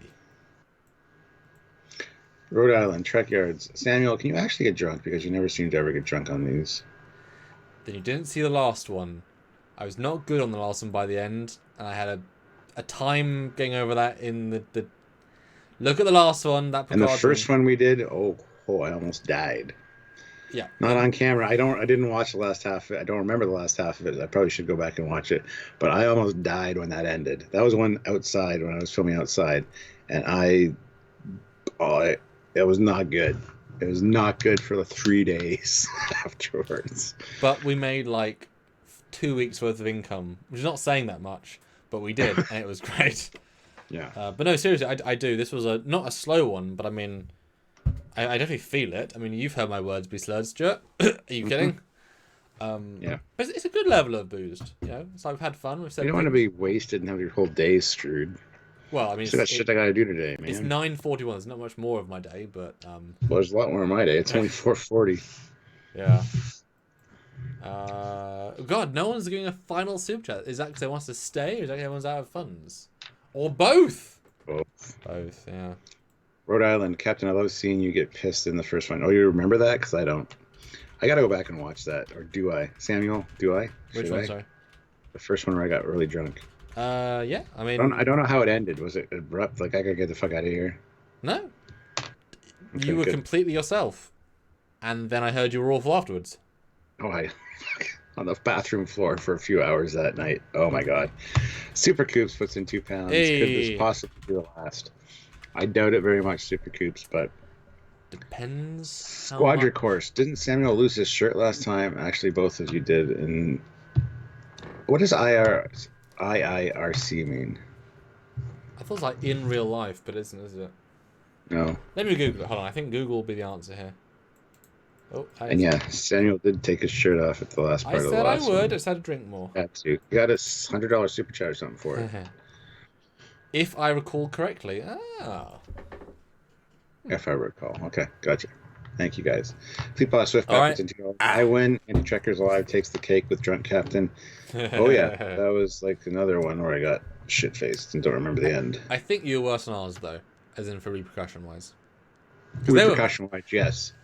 I remember for that one, because that was our very, very first one. And the first hour, we just got super chat, super high ones, like shots. And Yep. it was like, we didn't even start Yep. until an hour in. And it was like, we felt so over the moon. Because like, this is so useful. This is so amazing for us. You know, those that earn 30k or 40k a year don't understand sometimes how hard it is for people like us. And it's like, that was like, yes, this is a really amazing experience. And you guys... See, Oh. Sorry, Dave Hedges says IIRC, if I recall, but recall is one word, it's not two. So the RC annoys me. That's funny. Anyway, it's like, that would be like, do you like Trekyards? And the TY for Trekyards. I get TY for Trekyards. It's kind of a good way to shorten it up. Which is one word, and it's not capitalized Y in the middle. If I can recall correctly. Oh, okay. That makes more sense. Thank you, Squadron Course. It's not Then what I have no Googled. problem with IRC. Okay. Not what I Googled. Well done, guys. And I guess our normal live would have started in 16 minutes, so we actually will go from 7 to our normal live time. Wow. And you'll see us next week. Yeah, I'm not sure which day is next week, so stay tuned. But Yeah. We will see. Yeah, thanks everyone. 94 people still watching. You guys are awesome. Any final words, Stuart, as we close out our season 2 book? I love you all. And season 3 can only get better because everybody says that season 3 is where it gets good. So I'm looking forward to it. Super Coops throws in £1. He gets the last super chat slot. So thank you, Super Coops. Super. Much appreciated. Duper Coops. Coops. But I think seriously, season 2 is an underrated season with some genuinely solid episodes that you can skip a handful if you need to, but it's good Star Trek, and it does make Picard, the new show, look worse. And this is not the best of TNG. Yes. Yeah, and I gotta say this here. I'm sorry, I apologize to all the Picard lovers out there, but Picard's shit compared to this. Compared to TNG, Picard is garbage. And it's not like we can't back it up. You know, it's not that we didn't enjoy aspects of Picard or parts of Picard, because there's lots to enjoy, but it's just not. It's not TNG Trek. I'm sorry. Yeah, plot holes, bad writing, conveniences, lack of good story. And like I said to you before, I was so amazed in rewatching it how little story there was. Yeah. When you're not thinking about what could be, you're just watching what is. You're like, well, this is a really simple story, and this is not a well-told story. Yeah. Tuning 3434 puts in €5. No, me last. And Tangerine Star 26 snipes him with £1. We'll give you a final 1 minute. 1 minute. Dun dun dun dun dun dun dun dun. Alexa, I did do that once. Can you play the Jeopardy sound music thing? For help with that question, go to the help and feedback section of the Alexa app. No, play Alexa, play Jeopardy theme song. Alexa, play Jeopardy theme song. Jeopardy theme song by TV Theme Band is only available with Amazon Music Unlimited. Here's a station based on Jeopardy theme song. Hello, my baby. Please. Goodbye, everyone. We love Alexa, you. Stop. Fleetpaw, back $2. Sniper Fleetpaw. Goodbye, everyone. We love you. Bye, guys.